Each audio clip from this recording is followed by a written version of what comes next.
Just a message for all of you that are checking out the video coverage for the junior varsity matchup right now. If any of you know of people that were planning on taking in the broadcast via radio this evening, if you would kindly let them know that this broadcast will be video only tonight. Eagles Arena has experienced an internet issue. This has been somewhat ongoing throughout the course of the year. There was apparently a similar issue at Purpur Arena on Monday night, and we are fortunate enough to have the ability to video broadcast tonight, but for whatever reason, we're unable to establish a radio connection with KNOX. For those of you that are on video coverage, it will not affect you whatsoever. It looks like things are going to stay stable and normal, and things look okay. But on the radio side of things, we will not be able to connect with KNOX radio tonight. So if you know of anyone that was planning on taking in the radio broadcast this evening, please let them know to check on over to our website, knoxradio.com, sports link, live sports page, or to go to our YouTube channel, which many of you have done at this point. So appreciate that. We'll be joining you for varsity hockey shortly.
The following is a presentation of KNOX Sports.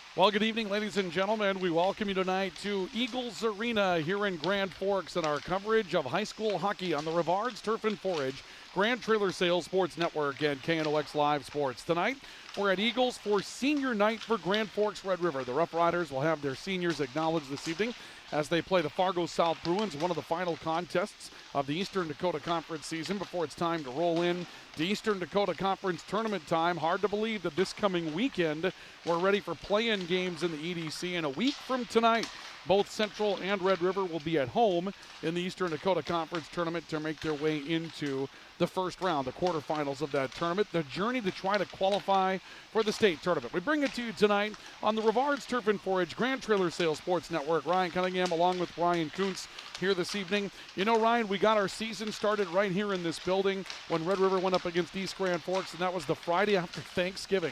And here we are. It seems like it's been a very short journey this year for some reason, but we're ready now to go into an Eastern Dakota Conference tournament next week and start saying a salute to the seniors here tonight at Grand Forks Red River.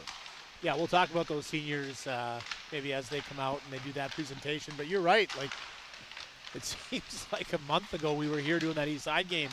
And, I mean, just to go back to that game, how far Red River has come. I mean, they started the season with a butt kicking at the hands of East Grand Forks. Yeah. It didn't get much better after that. They struggled for the first, month?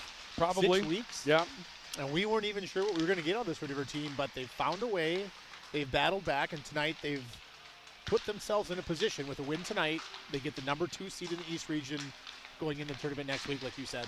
We get ready for the pregame report tonight, brought to you by Signature Graphics and Apparel and by True North Equipment. And you mentioned this Red River team struggled for about the first 4 or 5 weeks. You and I both go back to the trip that we made to War Road when they took on Notre Dame Academy out of Connecticut. And they played an extremely good game against Notre Dame Academy, and that was coming out of an extremely good game that wasn't a win against War Road, but as it turns out, wins are kind of hard to come by against War Road this season. They played well. They thought they could have won that game. They did beat Notre Dame Academy, had to hang in there, and it seems like that was the beginning of the turnaround for this Red River team. You follow that up with just a shellacking of Grand Forks Central and a Gambucci Cup game, went on the road and fought off Fargo Davies last week. Team right now seems to be on the rise as they make their way towards the East Region Tournament.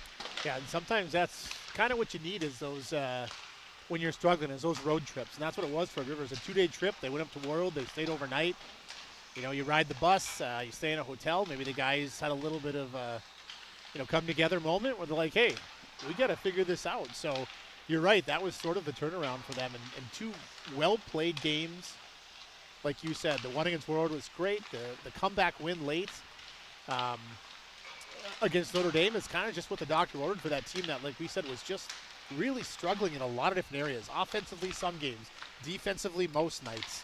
I mean, just nothing was coming together. Nothing was working. We watched them play, and we're like, man, what is wrong with this team? There's too much talent for them to be losing like they were losing. But, again, here we are, and we've seen a much different Red River team in the second half. Now, here's what's on the line for tonight. For Fargo South, they go on the road. They're looking to try to grab one of those momentum-type wins at the end of the season. They come in 8th place in the Eastern Dakota Conference, very likely getting ready for a game coming up this weekend as far as a play-in into the East Region Tournament. And for Grand Forks Red River, this is a game that the Rough Riders probably feel like they should take care of business in. And so I'm interested to see if they come out with the aggression of a 2 seed in the East Region, the aggression of a team that wants to go play for a regional and state championship, or do they play a little bit off? Do they take their foot off the gas pedal in a game they think they're supposed to win? You don't want to see a team like Red River take anything for granted right now as they make this rise in the EDC. No, this is too late in the year to come into a game, especially one that means something, right? I mean, this is 2 versus 3. We got West Fargo playing down in Cheyenne. You assume they'll take care of business. So a loss here for Red River tonight puts them in the 3 seed, and maybe that's not the worst thing in the world. But, again, it's one of these games where if you're Tim Scarp and the coaching staff, you can pin this and say, hey, this game means something. We're supposed to win this game.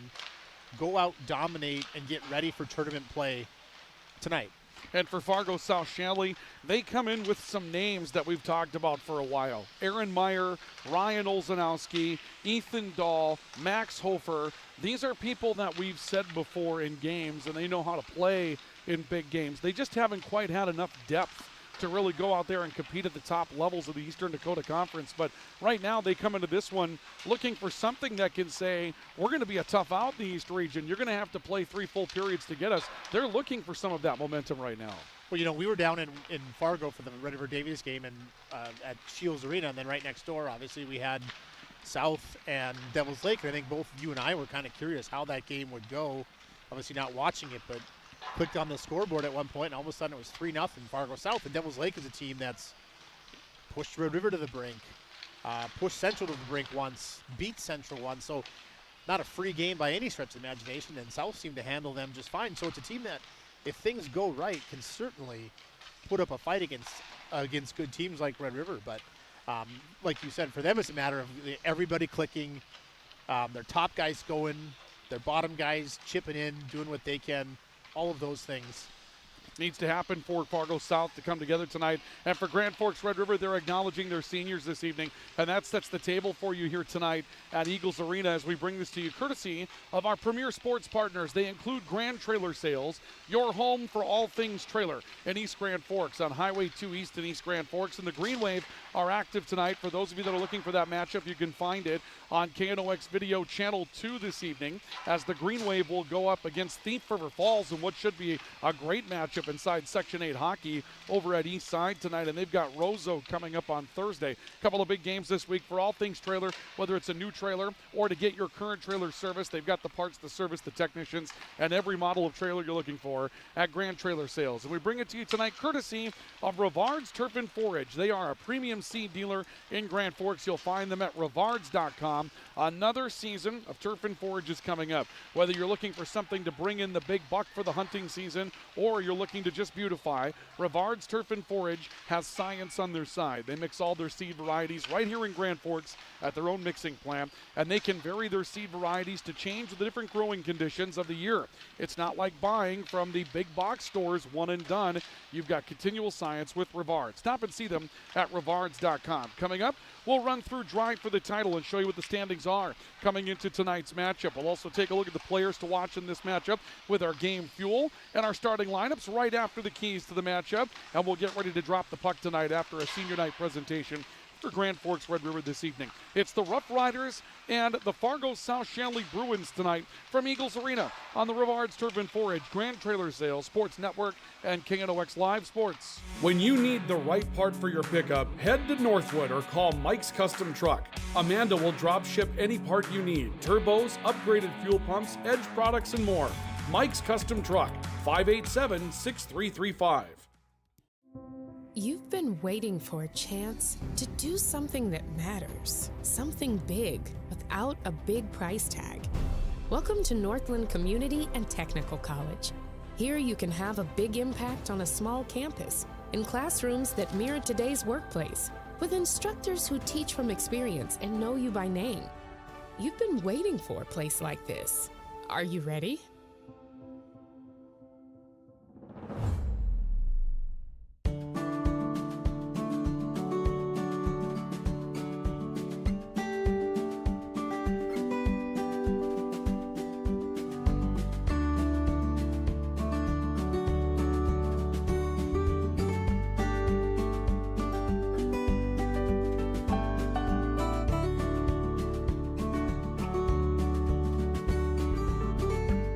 Need seed, think Proseed.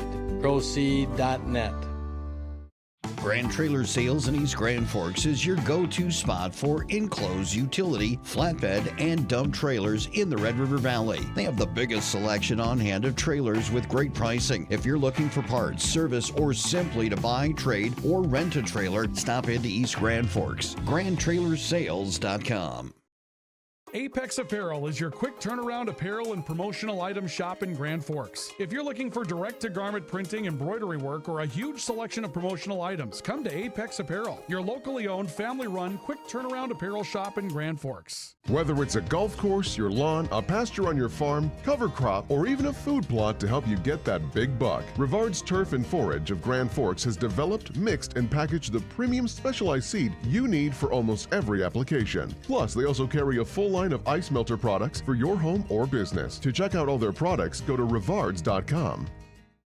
Picture yourself at Lake Region State College. With faculty and staff here to help you succeed, we know you by name. Picture your success as you get hands-on ready for the workforce or transfer on to earn your bachelor's degree. Lake Region State College. We change lives. Spray Advantage of Grand Forks carries everything you need for the chemical and fertilizer application on your farm. They have pumps, tips, and tanks from 3 gallons all the way up to 10,000 gallons on hand. They can help with parts and accessories for the fertilizer and tillage equipment on your farm too. Go to sprayadvantage.com. Your local Circle K and Holiday Station stores are proud to support high school activities. Stop by the new Circle K location at 1316 South Washington Street for not only gas, but a wide array of hot and cold food, snacks for everyone, and a car wash. Open 24/7, 7 days a week. It's hard to explain what this feels like. We could try to put it into words, but nothing compares to experiencing it for yourself. You just have to get in the seat. Visit True North Equipment at any of our 10 locations or at www.truenorthequipment.com. Welcome back to our coverage of high school hockey on the Rivards Turf and Forage Grand Trailer Sales Sports Network and KNOX Live Sports tonight. We are at Eagles Arena in Grand Forks for one of the final games of the Eastern Dakota Conference regular season. The Fargo South-Shanley Bruins are on the road to take on the Grand Forks Red River Rough Riders tonight. It is senior night here at Eagles Arena, so the Rough Riders will be acknowledged, the seniors that will come out onto the ice, and there's a good crop of those seniors that will be addressed here this evening. Ryan Cunningham, Ryan Kuntz, Luca Carpenter has our videography work here tonight as we get ready for what should be a pretty good test inside the East region. Red River looking to handle business efficiently tonight. Fargo South-Shanley looking to go on the road and upset someone this evening and try to make a burst going into the upcoming EDC tournament. Our pregame report tonight is presented by True North Equipment. They are true to your values and ready to serve you with 10 locations throughout the Red River Valley. Whether you're looking for John Deere products for your farm or John Deere products for your home, they have you covered with that John Deere name that has become generationally loved in our area. Grand Trailer Sales bringing you the pregame along with Rivards Turf and Forage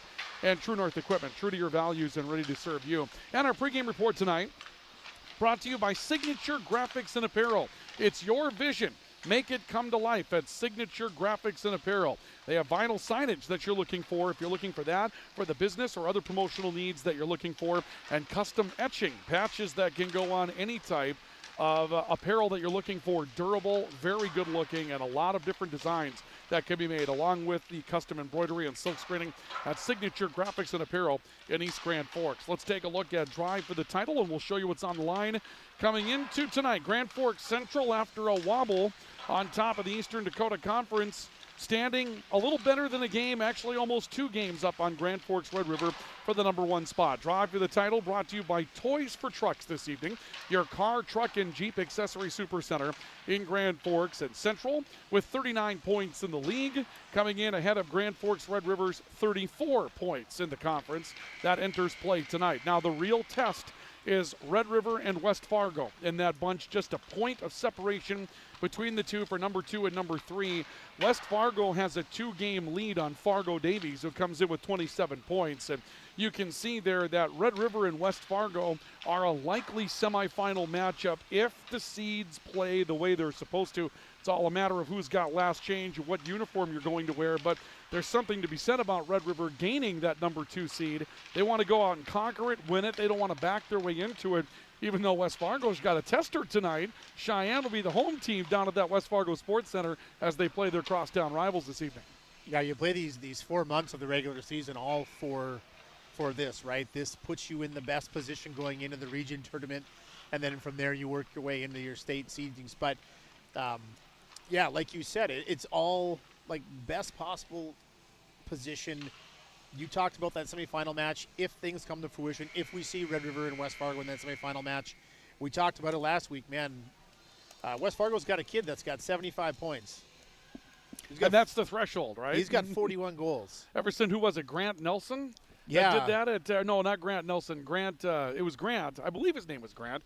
Anyway, Grant Johnson. Grant Johnson, yes, from at Grand Forks Central, yeah. yep. 75-point season, and ever since we've had that, that's been sort of the benchmark of high-playing success in the Eastern Dakota Conference. So if you're Red River, and who knows the strategy in that game if that game happens, right? If you want to match lines, if you don't want to match lines, whatever, but just to have the option to do that, you'd like to have that in your back pocket if you're Red River and Tim Scarper. Absolutely. Now, number 5 is Fargo North, and right now it would appear that Davies and North could be headed for a collision in that 4-5 matchup in the opening round. Cheyenne trying to improve their opportunity, but they'd have to do a little bit better than just win tonight against West Fargo in order to move up into the top 5. So right now it would appear that we kind of know who the top 4 teams are going to be, who's going to be at home, what that looks like going into the final week of the season.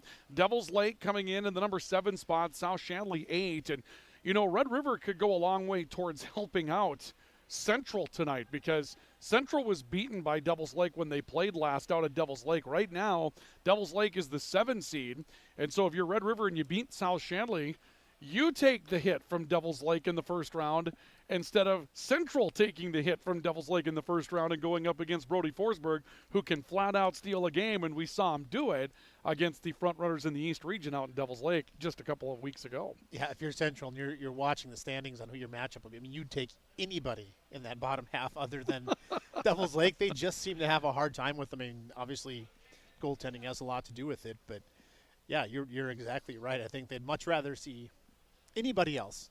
Yeah, Fargo South, then Devils Lake, you name it. Without a doubt, yeah, without a doubt. If the season ended today, South-Shanley would host Grafton Park River in an Eastern Dakota Conference play-in.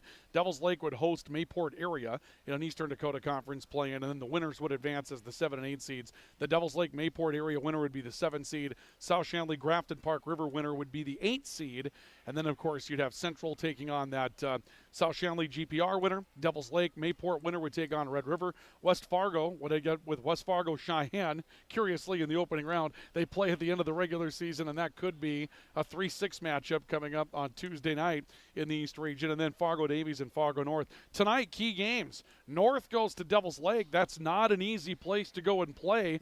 If you're Fargo North, you're trying to hang on to position in the East region. Central's at Grafton Park River. South-Shanley's here, and then we mentioned the crosstown battle tonight between West Fargo and West Fargo Cheyenne. Drawing for the title brought to you by Toys for Trucks. They are your car, truck, and Jeep accessory supercenter in Grand Forks. They've got a full lineup of custom wheels and rims, all the accessories that you're looking for, including performance tires to make that hot rod fly around for the upcoming driving season. But with this Arctic blast that we're getting right now, you've probably been reminded that you need an automatic start in your vehicle. Toys for Trucks has the good ones, the one that will start each and every time, so you don't have to worry about the letdown from those factory get-togethers that you might have in your current vehicle. Toys for Trucks, your car, truck, and Jeep accessory supercenter in Grand Forks as they start up the senior night presentations here this evening. We'll come back and take a look at our game fuel this evening and acknowledge some of those seniors as well. So stay with us. This is our coverage of high school hockey. It's Grand Forks Red River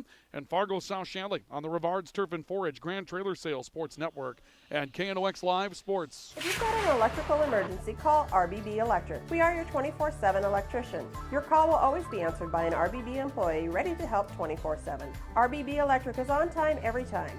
Your time is valuable, and we don't waste it. RBB Electric always calls ahead to schedule service. We are online always. If you suffer from slow download speeds, call our certified network designers and installers. On call, on time, and online. RBB Electric won't leave you in the dark. RBB Electric, your 24/7 electricians. Open all year round to the public, Eagles Crest offers space for holiday parties and family get-togethers. And of course, daily specials, appetizers, and all your favorites, including Sunday brunch buffets. Come in for the view and delicious meals at Eagles Crest Grill. Rust, salt, and time are the biggest enemies for a fuel tank. Never fear, because Grand Forks Welding is here to take care of your enemies for you. We not only fix or patch your tanks, but we can custom fabricate any kind of replacement fuel tanks or service unit. Go to grandforkswelding.com. Man of Steel.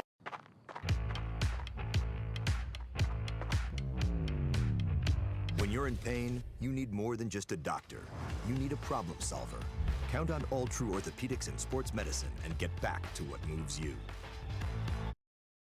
Your family deserves clean, filtered water. High Plains Water offers Millennium Drink Water System, which delivers great-tasting water and also eliminates harmful impurities. Professionally installed and maintained by High Plains Water of Grand Forks. See them at highplainswater.com.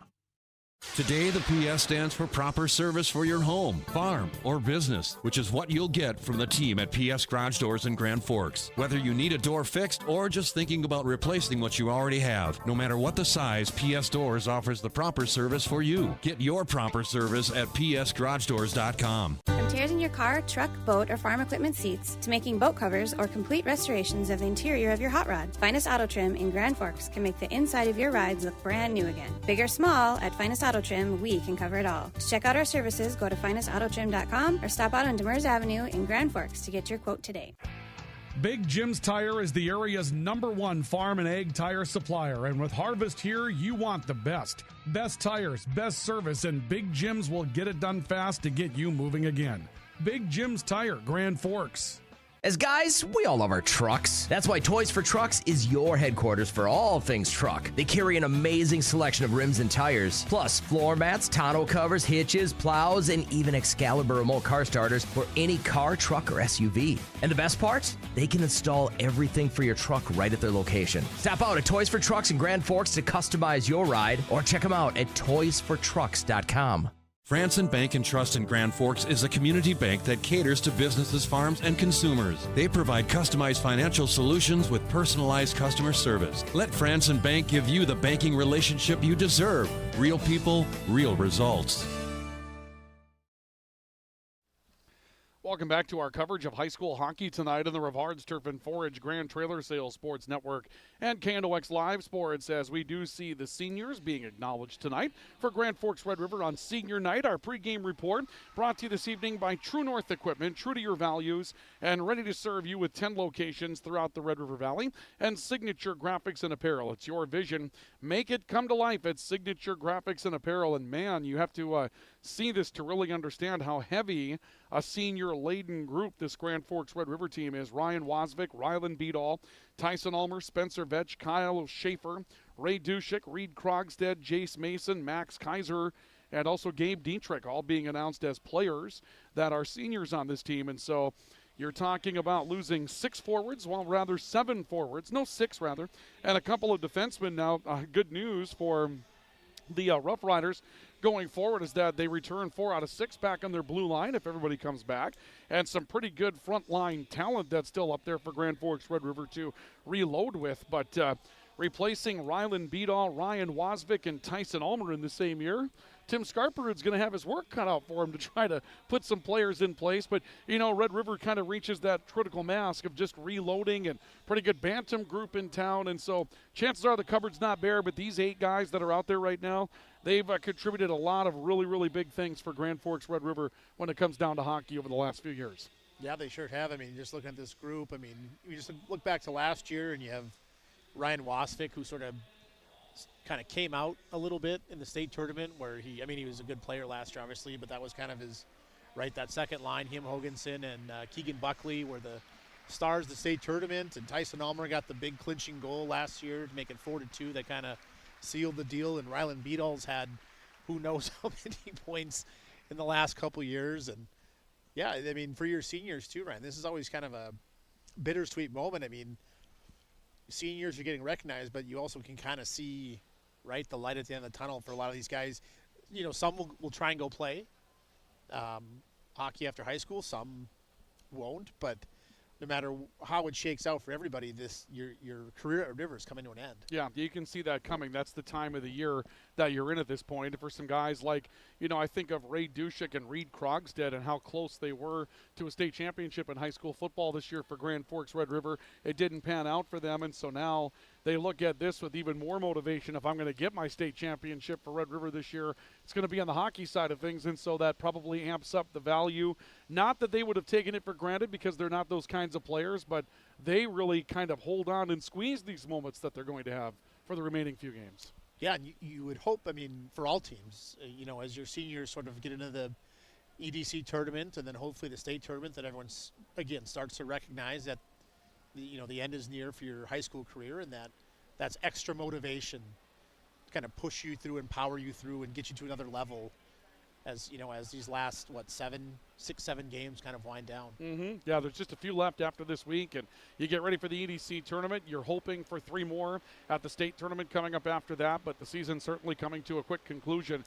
And with senior night here, we're beginning to obviously feel the effects of that as well. We welcome you back, though. We still got a game to play tonight between Grand Forks Red River and Fargo South. We bring it to you tonight on the Rivards Turf and Forage Grand Trailer Sales Sports Network at KNOX Live Sports this evening. Our pregame report continues. It's brought to you by Signature Graphics and Apparel. It's your vision. Make it come to life at Signature Graphics and Apparel.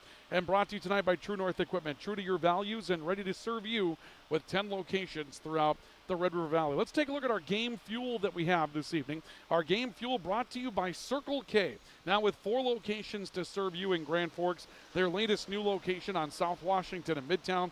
Open 24/7. Car wash there. They've also got that great beverage bar that you're looking for. And, of course, a robust frozen food section. Circle K bringing you our fuel for the game this evening. And you can see when you take a look at this that the drop-off in depth is there for Fargo South. That's just where they're at. Aaron Meyer, Landon Hale, great top-line players for the Bruins. And their numbers very respectable with numbers from Grand Forks, Red River. But from there, a drop-off. And then to top it off, Landon Hale not in the lineup tonight for Fargo South-Shanley. So there's 20 points that are missing when we took a look at their lineup that was sent to us earlier today. So that makes the hill a little bit higher to climb for South-Shanley in the way through. And what jumps off the page for Red River, Rylan Beadall's been on a tear. It wasn't that long ago. He was down in the low 20s for points. 37 points right now. He's starting to break away as the leader in production for Grand Forks Red River. Yeah, if you did the math on his points, first half, second half, I bet it's probably, 65% maybe in the second half. Yeah. And he started slow. There were games we did earlier where, man, we need Rylan Beadle to kind of get on the scoreboard a little bit because he really wasn't. He was playing good, but wasn't really producing. And then ever since that, Christmas break-ish, he's been on a tear. But the other side of it, too, I mean, we knew Beadle was going to get points. We knew Wasnick was going to score, but Dallas Jackson, first-year varsity, man, has he come on late.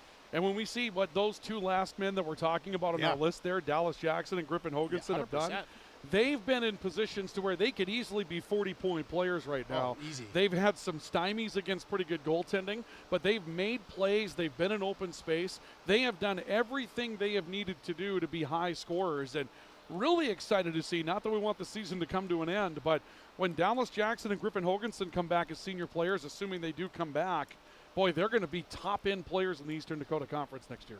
Yeah, you talk about Griff Hoganson. I mean, he could have had 40 last game against Davies. He flew all over the ice. He was all over the place. And we've seen him do that a few times this year. Just couldn't see him buy a goal. But, I mean, if we look at the last 3 or 4 Red River games that we've done, it feels like Griff is one that's just really stood out every single night, whether it's getting points or just getting opportunities. He's always around it, and we know what kind of player he is in big games. We've seen it.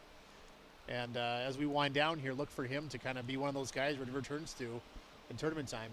Aaron Meyer leading the way for Fargo South. Nothing but good things to say about Aaron Meyer. He was part of those really good teams from Fargo South back a few years ago. And obviously with the departure of Dean French and kind of a rebuilding effort going on for South-Shanley hockey right now, he's stuck with it. He's been there. I know there were a lot of players in the East region, particularly in the Fargo area, that decided not to come back to high school hockey this year. He could have very easily made that decision as well. He stayed with it. He's led this team. Landon Hale there, but not playing tonight. They're looking for somebody else to jump up the list. Dawson Worth, Jordan Wright, and there are a handful of players right around that 8-7 point plateau for Fargo South-Shanley. Any one of them could jump up and be kind of a leader going forward for the Bruins after tonight comes to an end. Well, when guys go down, someone's got to fill that spot. You never know what happens. You might find a diamond in the rough, some guy who wasn't getting the chances or the opportunities or the ice time, and all of a sudden he gets a look and makes something happen, and now you know what you got going in this state tournament. But depth is going to be an issue tonight for South. I mean, they're really going to need their big guys to be big, and everyone else is really going to have to contribute.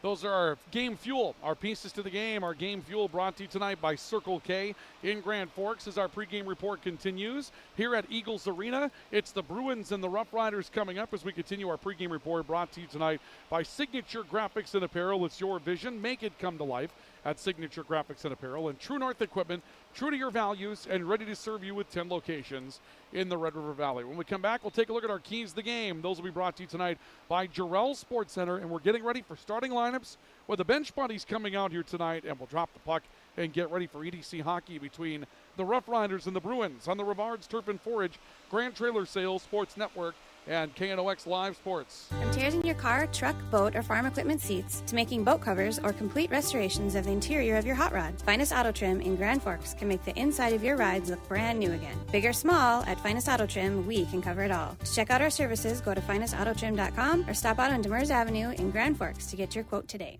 When you think breakfast, you think Perkins Restaurant. Whether you keep it simple with a fresh-baked mammoth muffin and coffee or go all out and try the tremendous 12 breakfast, Perkins Restaurant is your breakfast place. Perkins Restaurant and a great breakfast make the perfect team.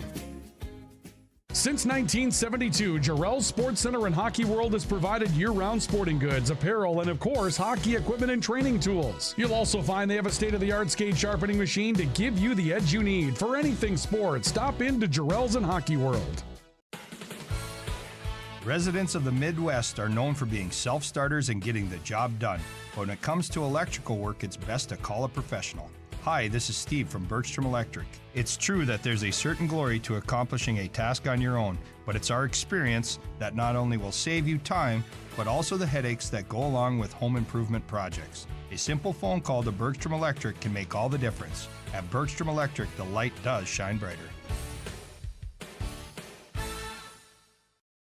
As guys, we all love our trucks. That's why Toys for Trucks is your headquarters for all things truck. They carry an amazing selection of rims and tires, plus floor mats, tonneau covers, hitches, plows, and even Excalibur remote car starters for any car, truck, or SUV. And the best part? They can install everything for your truck right at their location. Stop out at Toys for Trucks in Grand Forks to customize your ride, or check them out at toysfortrucks.com.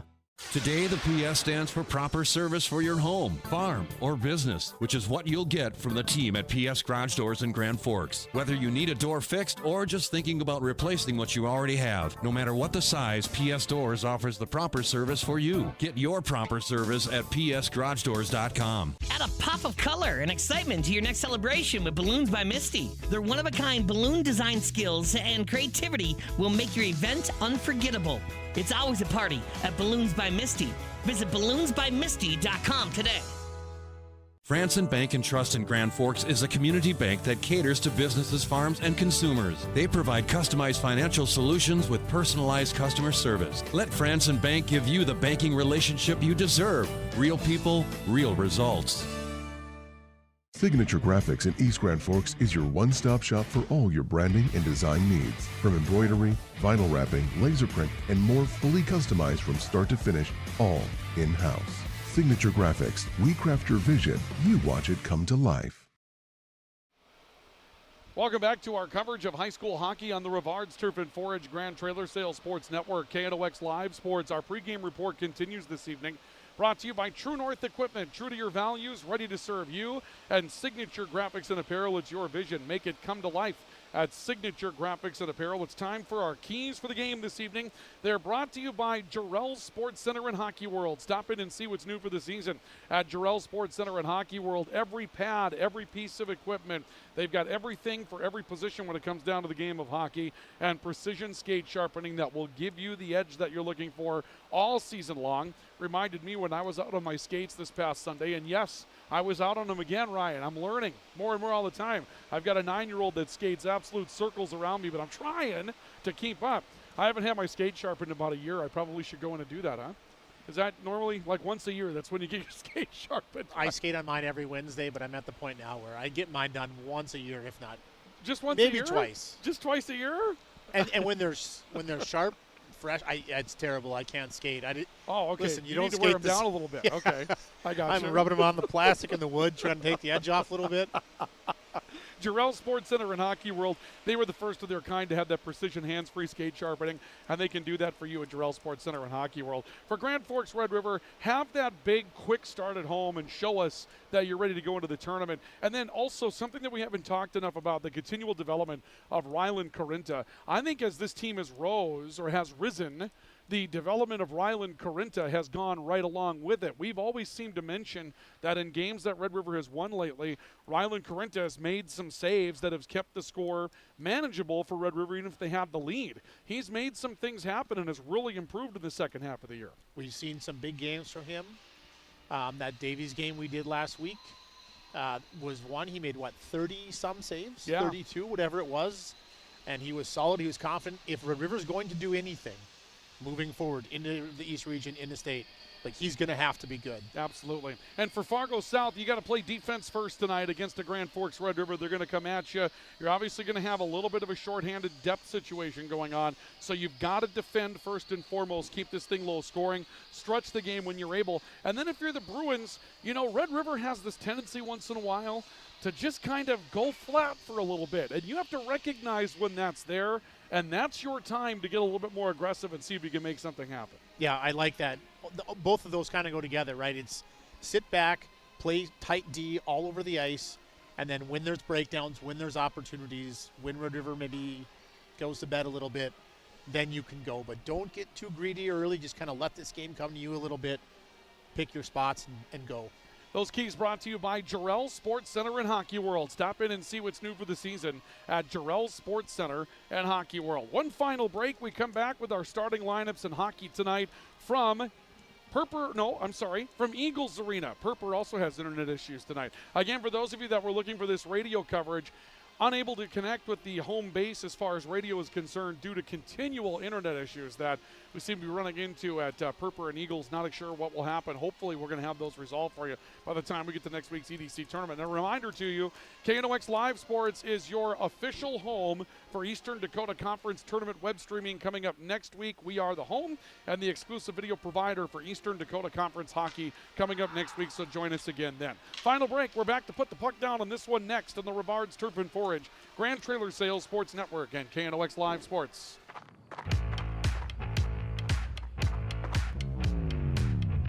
When you're in pain, you need more than just a doctor. You need a problem solver.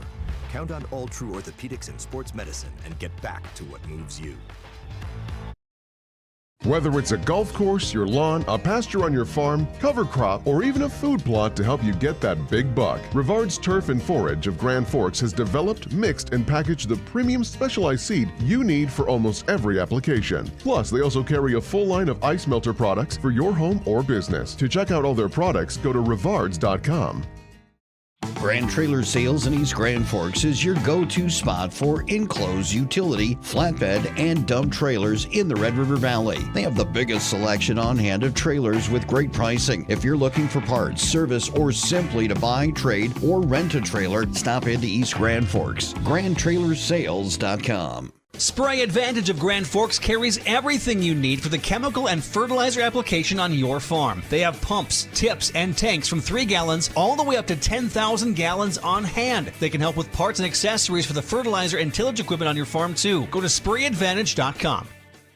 Picture yourself at Lake Region State College. With faculty and staff here to help you succeed, we know you by name. Picture your success as you get hands-on ready for the workforce or transfer on to earn your bachelor's degree. Lake Region State College. We change lives. Apex Apparel is your quick turnaround apparel and promotional item shop in Grand Forks. If you're looking for direct-to-garment printing, embroidery work, or a huge selection of promotional items, come to Apex Apparel, your locally owned, family-run, quick turnaround apparel shop in Grand Forks. Your family deserves clean, filtered water. High Plains Water offers Millennium Drink Water System, which delivers great tasting water and also eliminates harmful impurities. Professionally installed and maintained by High Plains Water of Grand Forks. See them at highplainswater.com. Rust, salt, and time are the biggest enemies for a fuel tank. Never fear, because Grand Forks Welding is here to take care of your enemies for you. We not only fix or patch your tanks, but we can custom fabricate any kind of replacement fuel tanks or service unit. Go to grandforkswelding.com. If you've got an electrical emergency, call RBB Electric. We are your 24/7 electrician. Your call will always be answered by an RBB employee ready to help 24/7. RBB Electric is on time every time. Your time is valuable, and we don't waste it. RBB Electric always...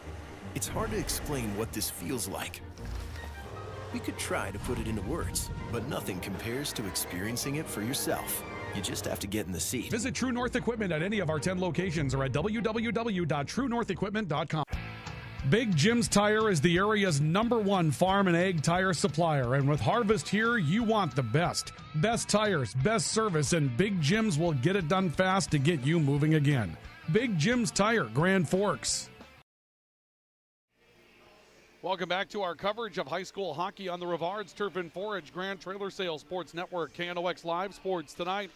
from Eagles Arena here in Grand Forks, where we get set for an Eastern Dakota Conference showdown between the Grand Forks Red River Rough Riders. I was mentioning that East Grand Forks, we have them on Channel 2 this evening. East Grand Forks taking on Thief River Falls tonight. That's on KNOX Live Sports Channel 2. You can find that also on our YouTube channel, or you can go to our website, knoxradio.com. Find that under the sports tab in the live sports page, and you can watch both matchups simultaneously tonight, taking in the one that you'd like to take in this evening. Tonight, it's Red River and Fargo South-Shanley. Time for our starting lineups. And our starting lineups this evening are brought to you by Franson Bank and Trust. Real people, real results, fransonbank.com. For South-Shanley, starting goaltender junior Jack Furstenau. The defenders will be Bowden Hager, a senior, Max Hofer, a sophomore, Hofer left point, Hager right point. Out first will be Ryan Olzanowski, a sophomore in the middle of that line, with Jordan Wright on his right wing, a sophomore, Aaron Meyer, a junior, on his left wing for South-Shanley head coach Matt Hansen. For Grand Forks Red River this evening, starting goaltender junior Rylan Carinta. Starting defenders will be Jace Mason, a senior on the left point. Reed Krogstad will be a senior on the right point tonight. And starting on the first line this evening will be all seniors. Rylan Beadall will be the center, a senior, with Ryan Wasvik, a senior on the left wing, and Tyson Ulmer, a senior, on the right wing. Starting lineup for Tim Scarparute, the head coach of the Grand Forks Red River Rough Riders. We'll break for our national anthem. We come back and drop the puck in this one in just moments on the Rivards Turf and Forage, Grand Trailer Sales Sports Network, and KNOX Live Sports. Add a pop of color and excitement to your next celebration with Balloons by Misty. Their one-of-a-kind balloon design skills and creativity will make your event unforgettable. It's always a party at Balloons by Misty. Visit balloonsbymisty.com today. Residents of the Midwest are known for being self-starters and getting the job done. But when it comes to electrical work, it's best to call a professional. Hi, this is Steve from Bergstrom Electric. It's true that there's a certain glory to accomplishing a task on your own, but it's our experience that not only will save you time, but also the headaches that go along with home improvement projects. A simple phone call to Bergstrom Electric can make all the difference. At Bergstrom Electric, the light does shine brighter. It takes attention to detail. With your local Bryant dealer, you're getting someone who pays attention to the little things that make a big difference. And to keep your family cool this summer, it takes Bryant. Connect with Thermal Air today, your Bryant certified dealer.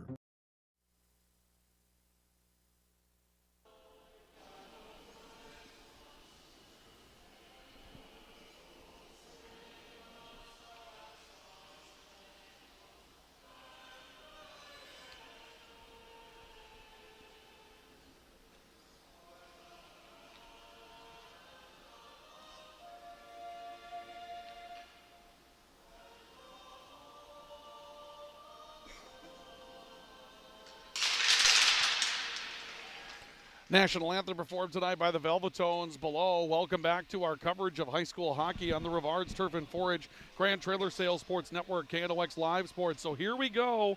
It's Grand Forks, Red River, and Fargo South this evening. Thank you for joining us all wherever you may be. And let me correct myself, Fargo South-Shanley, the Bruins in town to take on Grand Forks, Red River. Ryan Cunningham, Ryan Kuntz, Luca Carpenter has our video coverage tonight. Our thanks going to True North Equipment and Signature Graphics and Apparel for bringing you our pregame report this evening. And again, True North Equipment, true to your values, ready to serve you with 10 locations throughout the Red River Valley. And Signature Graphics and Apparel, it's your vision. Make it come to life at Signature Graphics and Apparel. Well, we'll see what happens in the first few moments of this one. And again, we're going to learn a lot about maybe how the tenor of next week will go. Will Red River come out all systems firing? Is Fargo South-Shanley maybe going to experiment with a little different game? I mean, you've done this. You've got kind of a week to prepare now as well for the Eastern Dakota Conference Tournament. This could be a team that you see in the first round. So do you try a few different strategies here, some wrinkles, and try to learn some things for next week? Could be something they try, like you said. Like maybe they just, maybe they play a hyper-defensive game. Maybe they do sort of a trap setup. Maybe they do, who knows what they do. But if now's the time to experiment as we kind of wrap this up. But again, still 3 big points, though, for Fargo South if they can get a win here. Grand Forks Red River will take control of the opening draw. Jace Mason coming off on the left point. This will be brought up into the offensive zone by Ryan Wasvik for Red River. And the Riders get to some pressure rather early on their opening shift. Wasvik pinning up a puck against the boards. Tyson Ulmer along the left wing trying to play one back to the point. It's lost and picked up by Jordan Wright for South-Shanley. He'll dump up into the offensive zone, and Reed Krogstad is back on the back check for Grand Forks Red River. Krogstad takes a hit in the corner but continues to pursue the puck, and now Jace Mason for Red River will pick it up back behind the net. He swings out to Wasvik on the left wing. Puck will come loose into the neutral zone. Riders try to jump it in, and we'll see a change coming up by Red River on that as the puck is chased down on the back check by Max Hofer for South-Shanley. Hofer puts it up into the neutral zone, and Carter Paulus will take control of it for the Bruins and dump it back into the Red River end.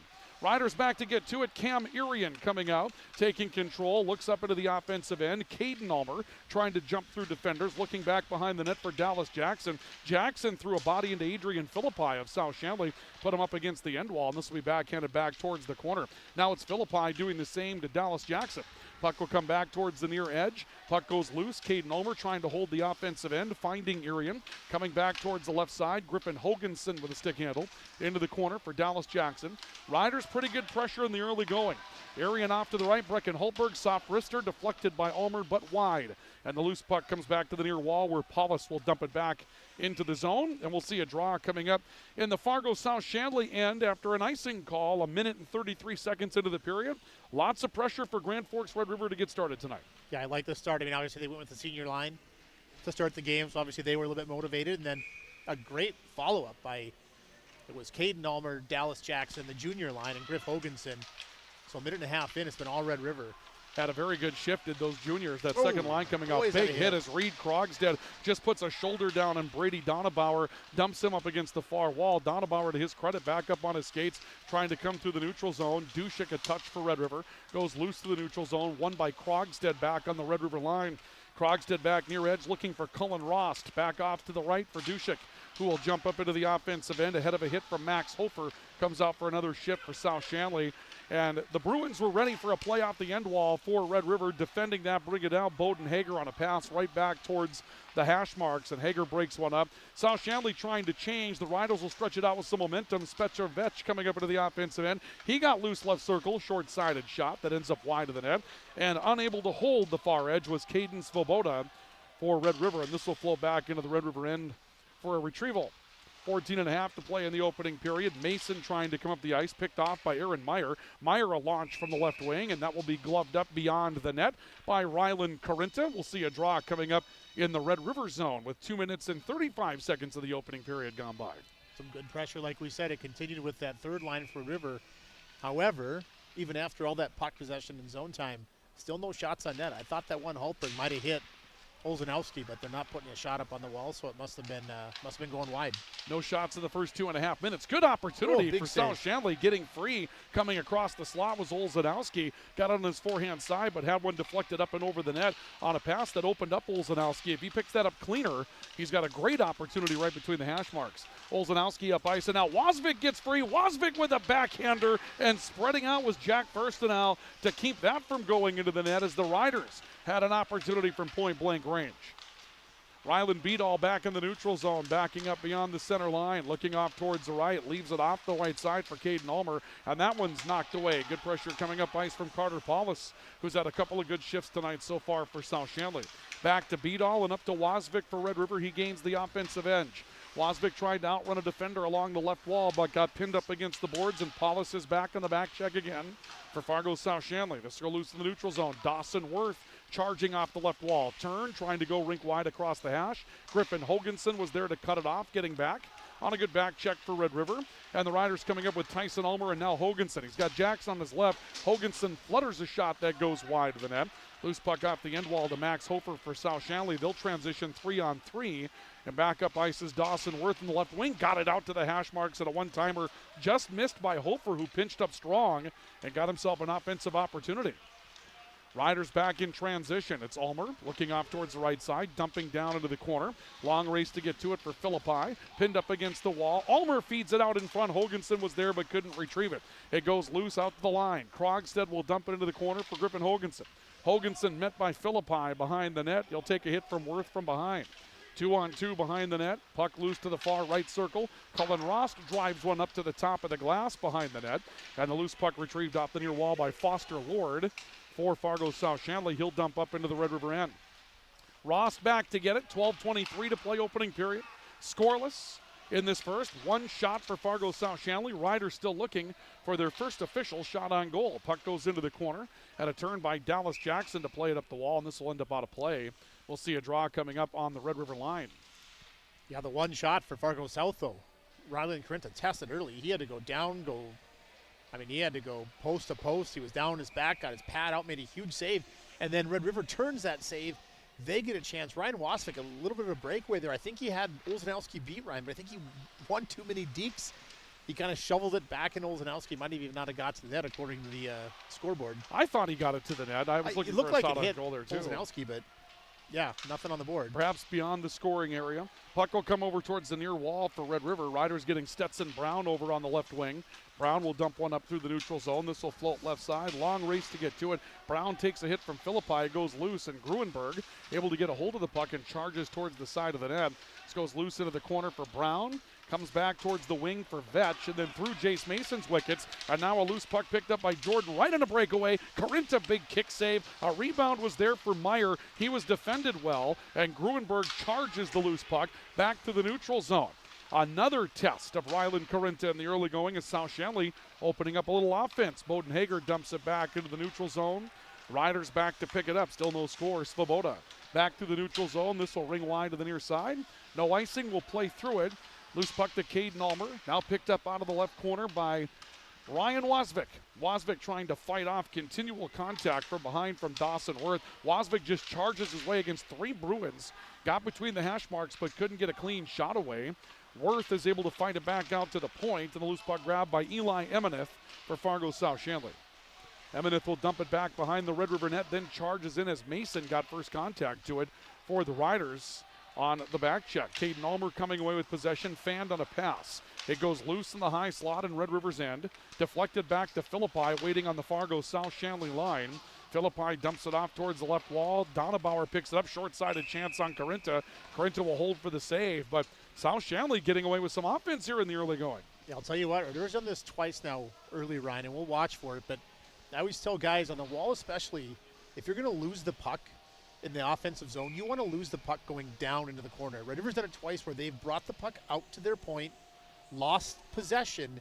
When you lose it going that way, the other team has all that momentum, and South has capitalized on it 2 times. 3-0 shots on goal in favor of the Bruins. It's scoreless on the all-true scoreboard with 10 minutes and change to play in the opening period. Hoganson sneaking away a loose puck. Hoganson got a feed right in front of the net. Was unable to finish it with a chance. Puck will go to the far wall. It's picked up out of the corner by Hoganson. Rister into traffic, and Firstenow will make a stop. Our coverage tonight is brought to you by All-True. Call 780-5000 by Bergstrom Electric. They make the light shine brighter, and by Apex Apparel, your hometown quick turnaround promotional goods store in Grand Forks. And we thank them for our coverage tonight, as well as we bring you this coverage of high school hockey on the Rivards Turf and Forage Grand Trailer Sales Sports Network. A drive from the point. Loose puck comes back out into the neutral zone. And back to get to it, Cam Irian for Grand Forks Red River. 9:50 to play opening period. Riders have a shot now, but it's 3-1 shots on goal, South-Shanley. Loose puck dump in the south central end. Picked up off the wall by Caden Ulmer. He went looking towards the slot for Hoganson. Rather, Tyson Ulmer was digging for it. Tyson Ulmer comes back to it. Turned by Hoganson. Back to Ulmer in the corner. Off the wall. Holtberg barely able to hold the offensive end, but he did so. Hoganson on the right wall, taking a look out high. Cam Urian had it, turned it over again. Loose puck to Jordan Wright, 2-on-1 odd man. Wright was just about able to get through Brecken Holtberg, who came out high to try to cut off his passing angle. That nearly cost Red River a 2-0 chance. Riders have been a little loose defensively here, Rhino. Yeah, especially, draw a line in the offensive zone, top of the circles of the blue line. You cannot turn the puck over there. Red River seems to be doing that a lot. It's pretty early in the game. Here's Dallas Jackson getting away. He scores off the right post. Dallas Jackson coming in and scores on a puck that leaked out of the neutral zone. Lightning fast, and Grand Forks Red River will take a 1-0 lead. Yeah, speed kills. We've heard that forever, and that's Dallas Jackson right there. You said it. The puck just leaked out the neutral zone. South's defenseman just a little bit slow-footed to react to that, and Dallas Jackson uses his speed just blows by and piping in. Look at that. American Family Insurance, Tyler Nagel Agency replay, and that one just ricochets off that inside pipe as that puck just got loose. And, well, you can't really fault Fargo South-Shanley playing aggressively, feeling good at that point, but Dallas Jackson will score at the 8-minute mark to make it 1-0 Red River. Yeah, and Dallas Jackson, like we mentioned before the game, just continues to be a threat every time he's on the ice for Red River.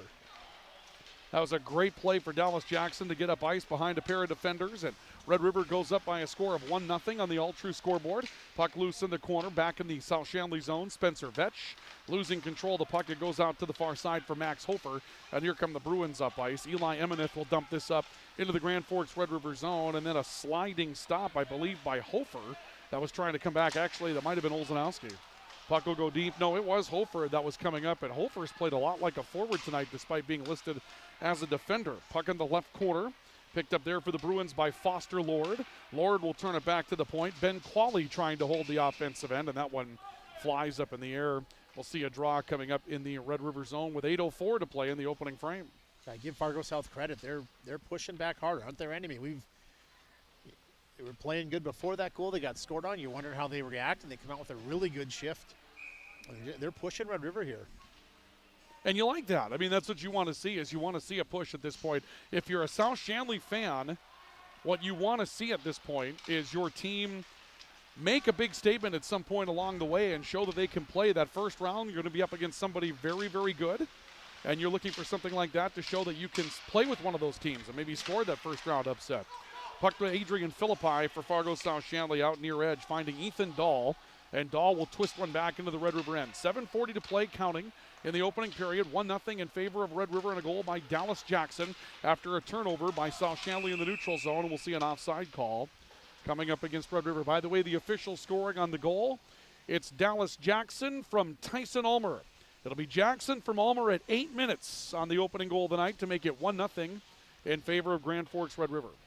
I didn't even see the pass, if you will, from Tyson Ulmer, if he just flipped it out or threw one out, or if he was looking for Dallas Jackson there. Either way, it worked out for him.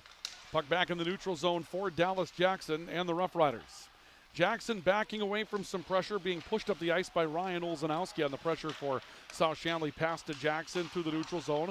Hofer off the wall for the Bruins trying to push this back. Now Aaron Meyer getting a charge, and he'll go against Jace Mason in the corner for control. Mason able to hold him with an elbow. Olszanowski reaching in from behind, able to take control of the puck, but he was checked by the official. And here's a 3-on-2 odd man that looks like the Soviets coming up ice for Red River. Jackson going back circle for Ulmer. Jackson high slot, loose puck Hoganson, backhander got deflected, and the puck will spin loose on the circle and pitchforked back by Fargo South-Shanley.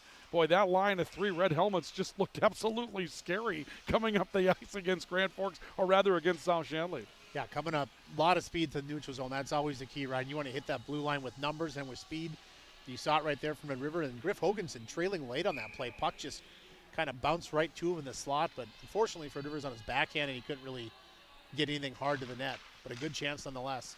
We'll draw back in the Fargo South-Shanley zone. Philippi taking control for the Bruins. Coming out near edge, Ray Dushek pays him a visit into the wall. This will float back into the Red River end. They wave off the icing call. And back on the back check was Brecken Hultberg to twist far corner.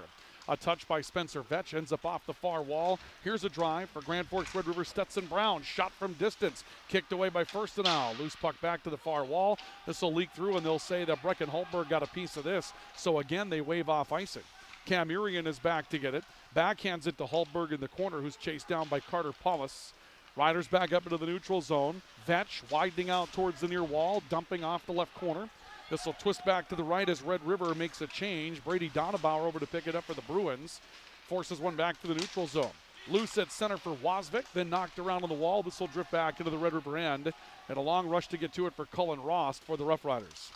Ross turns one back out to the high slot. Wasvik will poke it free, reaches out to pull it in, then got taken out by a pair of Bruins. And Max Hofer, who's been the leader of that defensive unit tonight for the Bruins, made the hit.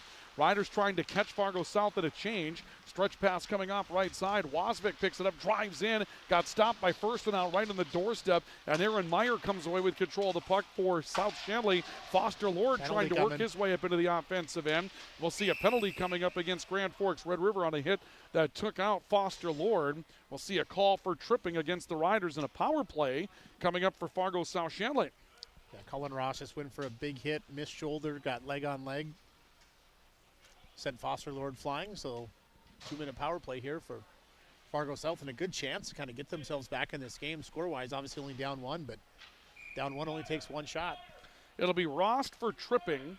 The time of the penalty will be at 11 minutes and 36 seconds of the opening period. And we have a power play brought to you by RBB Electric, on call, on time, and online at rbbelectric.com. Our first power play of the night, and it goes to Fargo South-Shanley. So the Bruins on the 5-on-4. It's Hofer to Meyer, high slot, wrister into traffic up and off the crossbar. Tyson Ulmer picks it up and drives it deep for a clear. Boy, that shot didn't miss by much. I'm not sure if Corinta picked it up in time. It's one of those shots where if it hits the net, that might have been in. Just a little off, and he had a whole lane that just opened up in front of him, did Aaron Meyer, to try to squeeze that one through. Hofer back up into the offensive end for the Bruins, driving down towards the right corner. Got turned around. The puck will come back towards the point, where it's held in by Aaron Meyer, who plays out high. Hofer back to Meyer on the right point again, looking down towards the corner. Instead back to Hofer, high slot. It's deflected in traffic. Riders get a block shot. An attempt to clear from Erie and cut off by Hofer just in front of the Red River line. They can't hold the zone, and now this is poked away by Tyson Ulmer, who gets his stick hung up as he drives up the ice. Ends up losing the puck behind him. If he'd have been able to free his stick from Ryan Olszanowski's armpit, he might have had an opportunity to get away, and now we have another penalty. I wonder if they're calling that. They might get Olszanowski for holding here. See what they're calling. Looks like they're going to. Ryan Olszanowski is going to be hit for a holding call. I don't know if it was on that play, but I can't imagine it would be anywhere else. Holding, like you said, Ulmer just got a stick caught up in the jersey, or maybe it was the hand. Maybe we just didn't see it, but like you said, if Ulmer gets that free, he can turn that thing to the net and maybe get a shorthanded opportunity. So the power play will go away for South-Shanley. We'll play 53 seconds of 4-on-4 hockey, and then the Riders will go on a power play for a little over a minute. And the Riders with the puck after control of the draw. 1-0 in favor of Red River on the all-true scoreboard. Loose puck in the neutral zone. Rylan Beadall trying to bang away at it. Comes back towards the near edge for Fargo South-Shanley. Bruins chasing it down with Ben Qualley coming up into the offensive end. Krogstad picks it up for Red River. Twists it back into the neutral zone, but Philippi will cut it off for the Bruins and send it back into the Red River zone. Caden Svoboda back to pick it up. Goes loose to Beadall. Nearly lost control of that puck right in front of the net. And now Beadall's by himself coming up the ice. He beats one man in Qualley. Got to the corner. Ends up retrieving the puck off the wall before he's pressed by Philippi. Turns it back out to the point. Back near side. Brecken Hultberg stick handling. Stepping away from pressure. High slot. Off to the right. Down to the doorstep. Hoganson, a backhander. He scores. What a play for Griffin Hoganson. What a play on 4-on-4 skating for Red River. That was a dandy tic-tac-toe goal. That was, and if we watch this again, you can see it develop. Riders go from our left, they go D to D, get south moving, and Griff Hoganson finds himself right in the soft zone there. What a great pass and a great finish. Let's take a look at it on the American Family Insurance Tyler Nagel Agency replay. See him leak right in there. There's the pass. Yeah, Hoganson just coming across the slot in front of first and now, and it got started with Brecken Hultberg on a great pass across the ice on 4-on-4 skating. We'll go to 5-on-5 after the goal is scored. And a credit going out on that goal to Griffin Hoganson. And the guys that we talked about on the pregame show as the ones that could have done a lot of damage as of late, Hoganson and Jackson are the men that have scored for Grand Forks Red River. And Hoganson chips one wide of the net, nearly had another. Cam Urian will lose a puck back out into the neutral zone for the Rough Riders. This will flow back into their own end. I'll tell you what, Ryan, when Red River gets 4-on-4, and we've seen this throughout the year, they have about 5 or 6 guys that are really scary. When you get open ice with guys like Beadall and Jackson and Ulmer, I mean, man, there's some ice, and they take advantage of it. Dallas Jackson takes the puck all the way around the net, brings it back out to the line, finds Tyson Ulmer behind the net. Now Hoganson scooping one free. Hoganson pulling out towards the corner, running to the boards by Olszanowski from behind. And a 2-on-2 meeting for control is won by Hofer momentarily for the Bruins. Right back to the point, though, for Reed Krogstad and Red River. Hoganson behind the net, reaching, looking back towards the right out of the circle. Krogstad on the right point, trying to drive a wrister in that was kicked wide. And the loose puck is going to be cleared by Carter Paulus, and we'll have a draw coming up in the Bruins' end. Our coverage of high school hockey tonight is brought to you by Rivard's Turf and Forage, a premium seed dealer in Grand Forks, by Grand Trailer Sales, your home for all things trailer, and Eagles Crest Grill with a great Sunday breakfast buffet at Eagles Crest Grill in Grand Forks. It's been a while since I've been to that breakfast buffet, Ryan, but it is good. Tell you what, it's really good. The morning after the state hockey tournament, are we going? We might have to do that right after we have the appetizers to celebrate the end of the season the night before once the season comes to an end one way or another. I'm not going to say no. We'll treat ourselves twice, Ryan. We usually only do it once, right? Cale Gruenberg pulls one away for Grand Forks Red River. Soft shot right wing. Rebound given up by Firstenau. He'll cover for a draw. Our draws are brought to you tonight by Big Jim's Tire, your number one supplier of egg tires in the region, and by Apex Apparel, your hometown quick turnaround promotional goods store in Grand Forks. I'll tell you what, as we get down to under 2 minutes here in this period, down 2-0, but give South credit. They're playing hard in their defensive zone. I mean, that last shift, not this one we just saw, the one before, Griff Hoganson had the puck for about 20 seconds on a stick, and he was getting chopped and hacked and whacked at and hit, and every step he took was contested. Wasvik wins control of a draw and tries to drive one towards the net up the backhand edge. It'll go loose. Quinn Miller behind the net for South-Shanley. Rings one out towards the near edge. Bruins coming up with Dawson Worth in control. He'll dump this one back into the Red River end for a draw. And one thing that you can say about South-Shanley, they have not gimmicked tonight. They played Red River straight up. You haven't seen them collapse defensively. You haven't seen them try any new twists, right? They're playing straight up hockey right now, just going head to head with one of the top contenders in the East region. Yeah, and what they're doing well, I mean, they're only sending one on the forecheck most of the time here, but that first forechecker is getting in early and he's being disruptive. So they're sitting 2 forwards back, but at least that way you can always be in a good position to defend, and you can kind of attack from the top down. If your F1 comes in and disrupts things, F2, F3 jump in and make a play. Riders turn the puck over again out along their own line. Here's an opportunity for Aaron Meyer coming up the ice. Meyer gets a shot away, and the rebound carries back to him off the right edge of the net. Another one of those high turnovers for the Rough Riders, and another twist by Meyer trying to go backdoor in a wraparound. He loses that one off the backhand edge. This will come back into the neutral zone, and Wasvik carries it up into the offensive end. Wasvik put it out in front. It was nearly scored by Hofer into his own net for South-Shanley. Loose on the far side, holding on to control, Caden Ulmer. He'll twist it back to the point, and this will end up back actually off of the South-Shanley stick. And an icing call coming up, but my, oh my, close to another goal. In the meantime, Ryan, you talked about that area between the top of the circles and your own line, or their line. You can't turn it over there or turn it to another 2-on-1 for South-Shanley. Cannot, and I think Red River's D, they're pinching, right? And you like to see your defenseman pinch and be aggressive and keep pucks in, but there's a time and a place, and River's gotten caught several times with 1D low, no forward help, and it's turned into 2-on-1 or close to 2-on-1s for South-Shanley.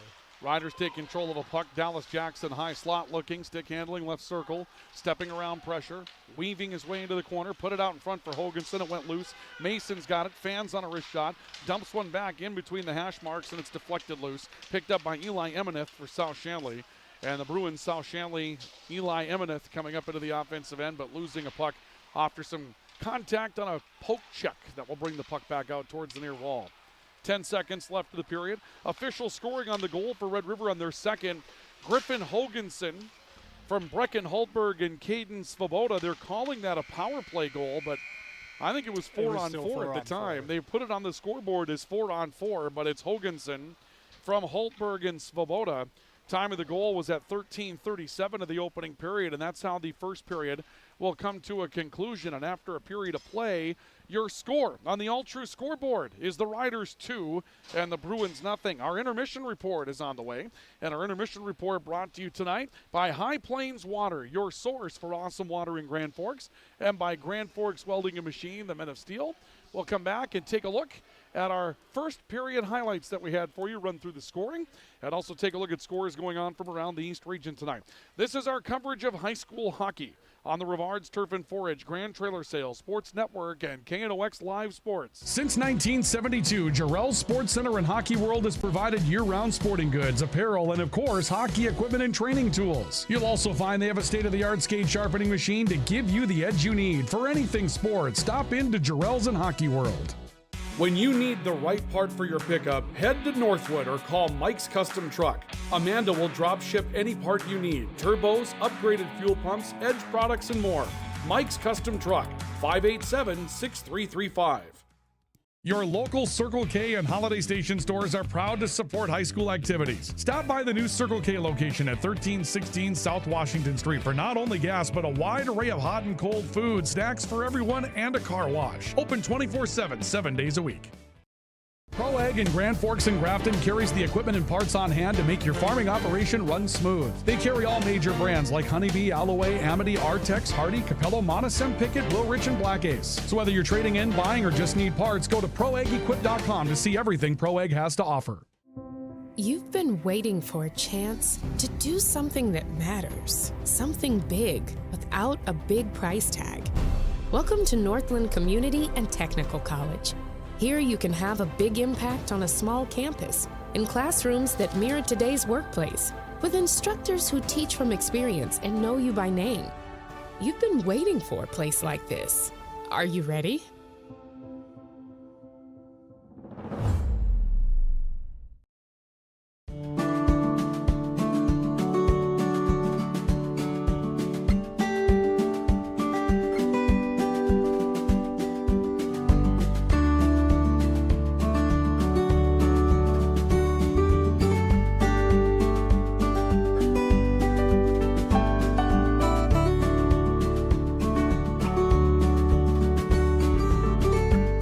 Need seed? Think Proseed. Proseed.net.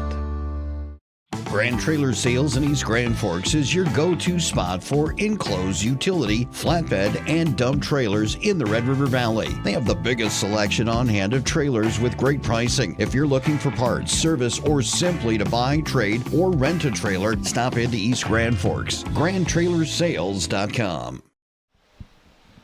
We welcome you back to our coverage of high school hockey on the Rivards Turf and Forage Grand Trailer Sales Sports Network and KNOX Live Sports as we go to our intermission report. And a quick note for those of you that saw us go to our intermission screen just before we took our break. You may have seen a scoreboard there that said Red River 37, Fargo Davies negative 37. That was a mistake when we were in our alternative method of scoring, which we were in when we were at Shields Arena last Tuesday night. Their scoreboard is not compatible with our scoring device, and so we had to put together an alternative scoreboard where we kind of did things with our computer keys, and those pick up on typing. Well, in the week since, I've done enough typing on this computer to where the score ended up to be Red River 37 and Davies negative 37. Now, I've never seen a hockey game where someone scored 37, and I don't think they can give you negative goals in a hockey game. So I'm hoping there was no insult taken by Davies fans. That's not what the intention was. That's what we call a misprint in the business, right, Rhino? You got my back on this one, don't you? I got your back. I will say I've been involved in a couple games where I feel like we should have been minus 37. So it's not completely untrue, but. Well, it was this time. It was Davies that looked the negative 37, and that's not us making a statement at all. We had a lot of fun watching that game last week between Fargo Davies. That was a doozy. And Grand Forks Red River. And here tonight, this one's been a good one as well. Grand Forks Red River does technically score a second goal on the power play. They lead by a score of 2-0. Over Fargo South-Shanley as we make our way to our intermission report. Our intermission report tonight is brought to you by Grand Forks Welding and Machine, the Men of Steel, and High Plains Water, your source for awesome water in Grand Forks. With High Plains Water and a system from High Plains Water, the quality of living goes up around your home. No more scaly buildup around those fixtures. You're going to have better tasting tap water, which means you'll drink more of good water for your body. You'll also deal with softer skin coming out of your shower and appliances that last longer with treated water. Those are some of the advantages to you. High Plains Water, your source for awesome water in Grand Forks. And it's brought to you tonight by Grand Forks Welding and Machine, the Men of Steel. Now is the time to get those projects ready at Grand Forks Welding and Machine because spring is going to be on the way. It certainly won't feel like it the next few days, but Grand Forks Welding and Machine wants you to have your implements ready to go. So if you have broken or twisted shafts, holes that need tightening, they've got you covered at Grand Forks Welding and Machine, the Men of Steel. Good start, good fight for Fargo South-Shanley, but Red River makes a couple of big plays, including a nifty goal on what was the end of 4-on-4 skating, technically a power play. But Dallas Jackson and Griffin Hoganson, a couple of guys we talked about, having the ability to break out and do positive things for Red River, they both score in the opening period tonight. Dallas Jackson looked like the best player on the ice for that entire period. He's one we talked about. his ascent this year is he's just gotten better as the season gone on, and he's got more confident. He's playing with more confidence. And then Griff Hoganson, like you said, I love that goal. I wish we could watch the whole thing over again. I watched it happen, right? I watched him from the wall, the puck rotate. I watched him went to that soft area. He found the open ice. He got the puck. Great recognition by Hultberg, who passed to him. Everything about that second goal was great. I loved it.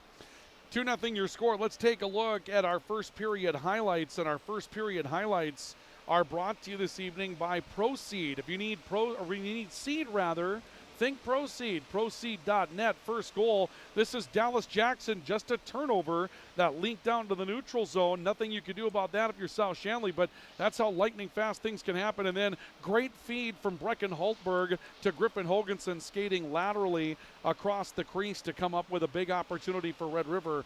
Those are the two goals in the opening period, and they're brought to you tonight. Our highlights by Proceed. Need seed, think Proceed. Proceed.net. But it shows you how lightning quick Red River's offense can be. Turn it over, boom, goal. 4-on-4, couple of big passes, one to the edge, one down low, goal. Red River kind of making some quick things happen to take the lead in this one 2-0. Yeah, that quick strike ability they have with both lines. Like you said, good push by Fargo South-Shanley. It was, 5 minutes in before Red River got their first official shot on net? Yeah. And then there weren't many after that. Now the second half, it ends up 7-3, so the second half they finally found a way to get some pucks to the net. But like I said earlier, a pretty good job by Fargo South-Shanley in their defensive zone. They're playing hard all over the ice, but it's just a couple mistakes here and there, and that's the difference. Right now your score is 2-0 in favor of Grand Forks Red River. Scoring summary with Who Lit the Lamp is brought to you by Bergstrom Electric. They make the lamp and the light shine brighter. Even 8 minutes into the game, Dallas Jackson scoring the first goal. You saw that on a turnover that came out high, and Jackson able to grab a puck, go in and score. An assist credited to Tyson Ulmer. That made it 1-0 at that point in favor of Red River. And then the Riders strike again, and this is technically a power play goal. The 4-on-4 skating ended at 11:36. And Red River scored, or rather it ended at 13:36, and Red River scored at 13:37, so they really didn't have their full complement yet, but technically a power play goal for Red River from Griffin Hoganson with assists from Brecken Hultberg and Caden Svoboda. And we mentioned these guys. Dallas Jackson now to 28 points on the season, 10th goal. Griffin Hoganson now to 26 points on the season, 13th goal. These guys could easily be 35, 40-point scorers at this point. In the end, they both get on the board in the opening period. And if you're the rest of the state, one of the things that you'd fear down the stretch is Griffin Hoganson and Dallas Jackson getting hot at this point in the season. That would really be something that would supercharge Red River into the EDC tournament. Yeah, and both guys, we're talking about a lot, both guys playing well, obviously individually. But what I really like is that whole line is just starting to really kind of come together. There's some real chemistry developing there. They're finding each other. They seem to know where each other's at. You kind of complement that line, right? You got Tyson Ulmer, who just does all the little things for you. Then you got Griff Hoganson, just a big monster out there with the long reach, and he can get to the net. And then you got Dallas Jackson with the speed. You kind of got all your bases covered, so it's a really dangerous line. There are nights when they've been the most effective line for Red River. It perhaps hasn't shown up on the scoreboard, but there are nights when that line has really impressed you, and Riders have been able to stretch some depth that way. That's your intermission summary, and it's brought to you by High Plains Water, your source for awesome water in Grand Forks, and by Grand Forks Welding and Machine, the Men of Steel. A pause when we come back, run down some scores on the All True scoreboard. Take a look at what's going on around the Eastern Dakota Conference tonight, so stay with us. That's on the way next. This is our coverage of high school hockey on the Rivards Turf and Forage, Grand Trailer Sales, Sports Network, and KNOX Live Sports, and we're back with more coming up in just a couple of moments. Your local Circle K and Holiday Station stores are proud to support high school activities. Stop by the new Circle K location at 1316 South Washington Street for not only gas, but a wide array of hot and cold food, snacks for everyone, and a car wash. Open 24/7, 7 days a week. Spray Advantage of Grand Forks carries everything you need for the chemical and fertilizer application on your farm. They have pumps, tips, and tanks from 3 gallons all the way up to 10,000 gallons on hand. They can help with parts and accessories for the fertilizer and tillage equipment on your farm too. Go to sprayadvantage.com. Rust, salt, and time are the biggest enemies for a fuel tank. Never fear, because Grand Forks Welding is here to take care of your enemies for you. We not only fix or patch your tanks, but we can custom fabricate any kind of replacement fuel tanks or service unit. Go to grandforkswelding.com.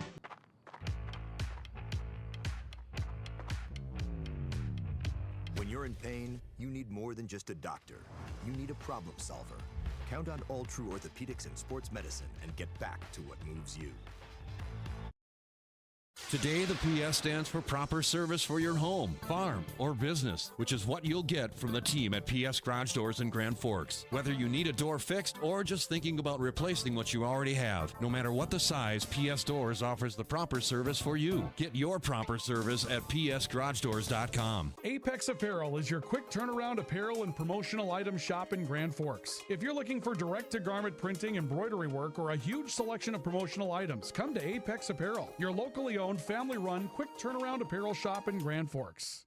Grand Trailer Sales in East Grand Forks is your go-to spot for enclosed utility, flatbed, and dump trailers in the Red River Valley. They have the biggest selection on hand of trailers with great pricing. If you're looking for parts, service, or simply to buy, trade, or rent a trailer, stop into East Grand Forks. GrandTrailersSales.com. Your family deserves clean, filtered water. High Plains Water offers Millennium Drink Water System, which delivers great tasting water and also eliminates harmful impurities. Professionally installed and maintained by High Plains Water of Grand Forks. See them at highplainswater.com.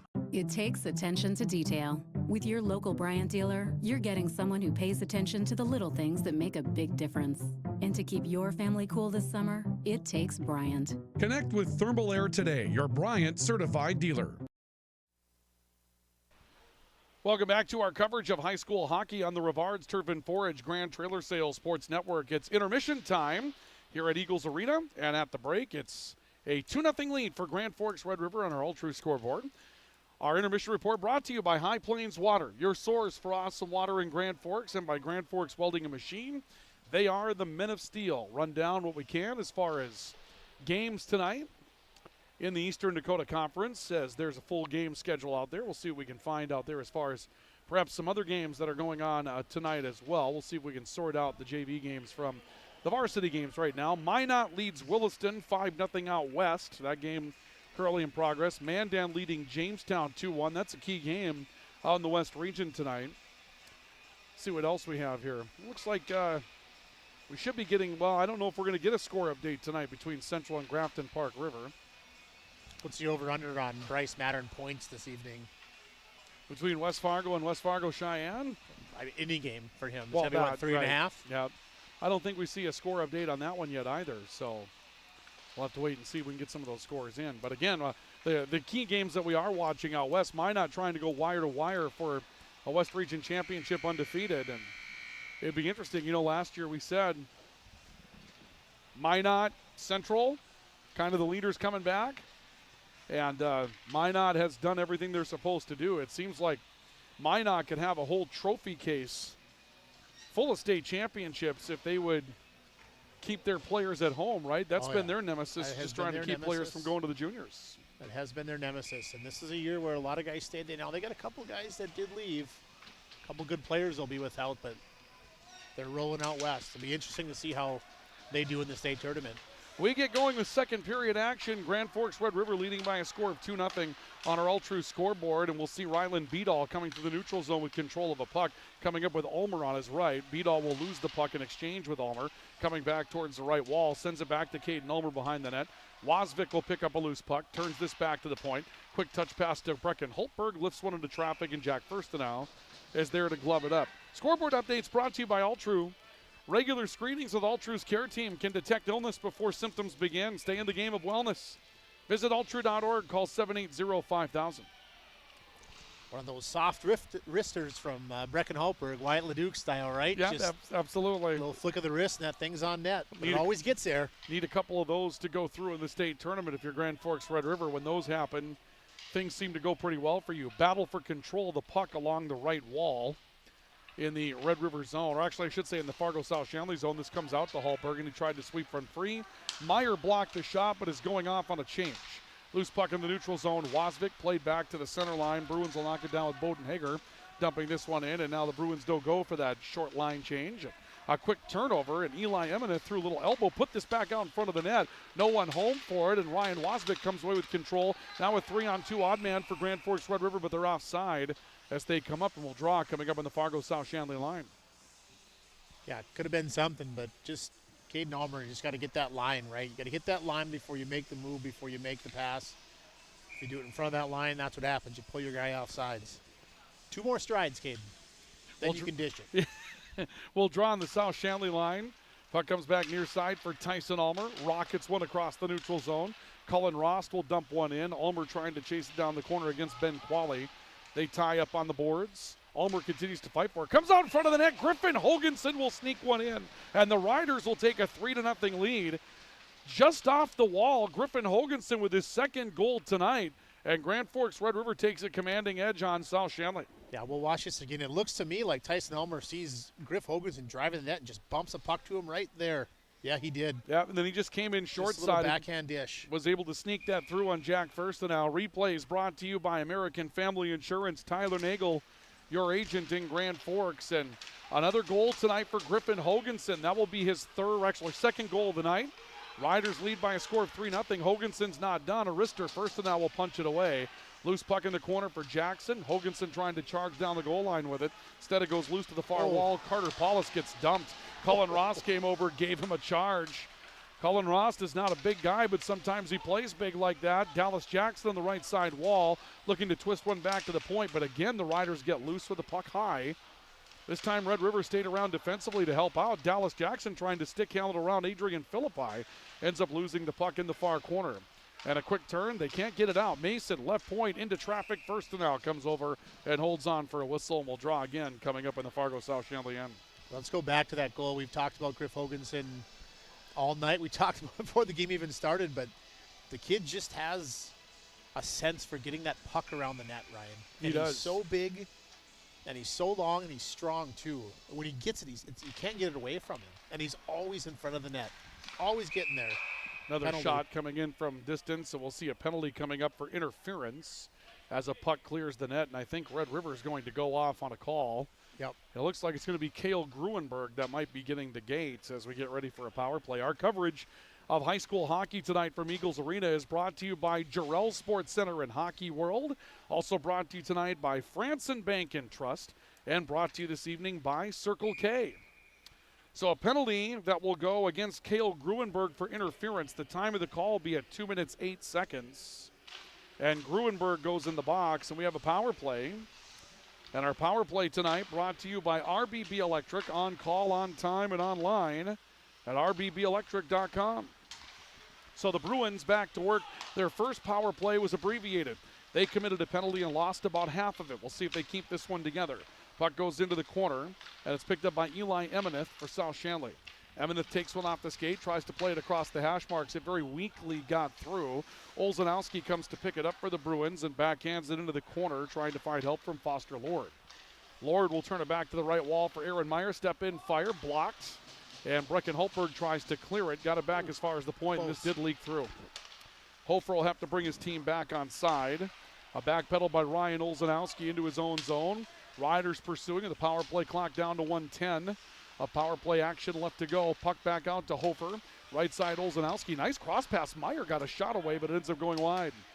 Olzanowski saw a good passing lane there that opened up, and now here come the Riders. Down numbers, but Wasvik trying to challenge Max Hofer in a physical game. Wasvik gets up against the end wall in the Bruin zone. Tries to turn it back to the boards for Tyson Ulmer. Ulmer back into Wasvik in that right corner.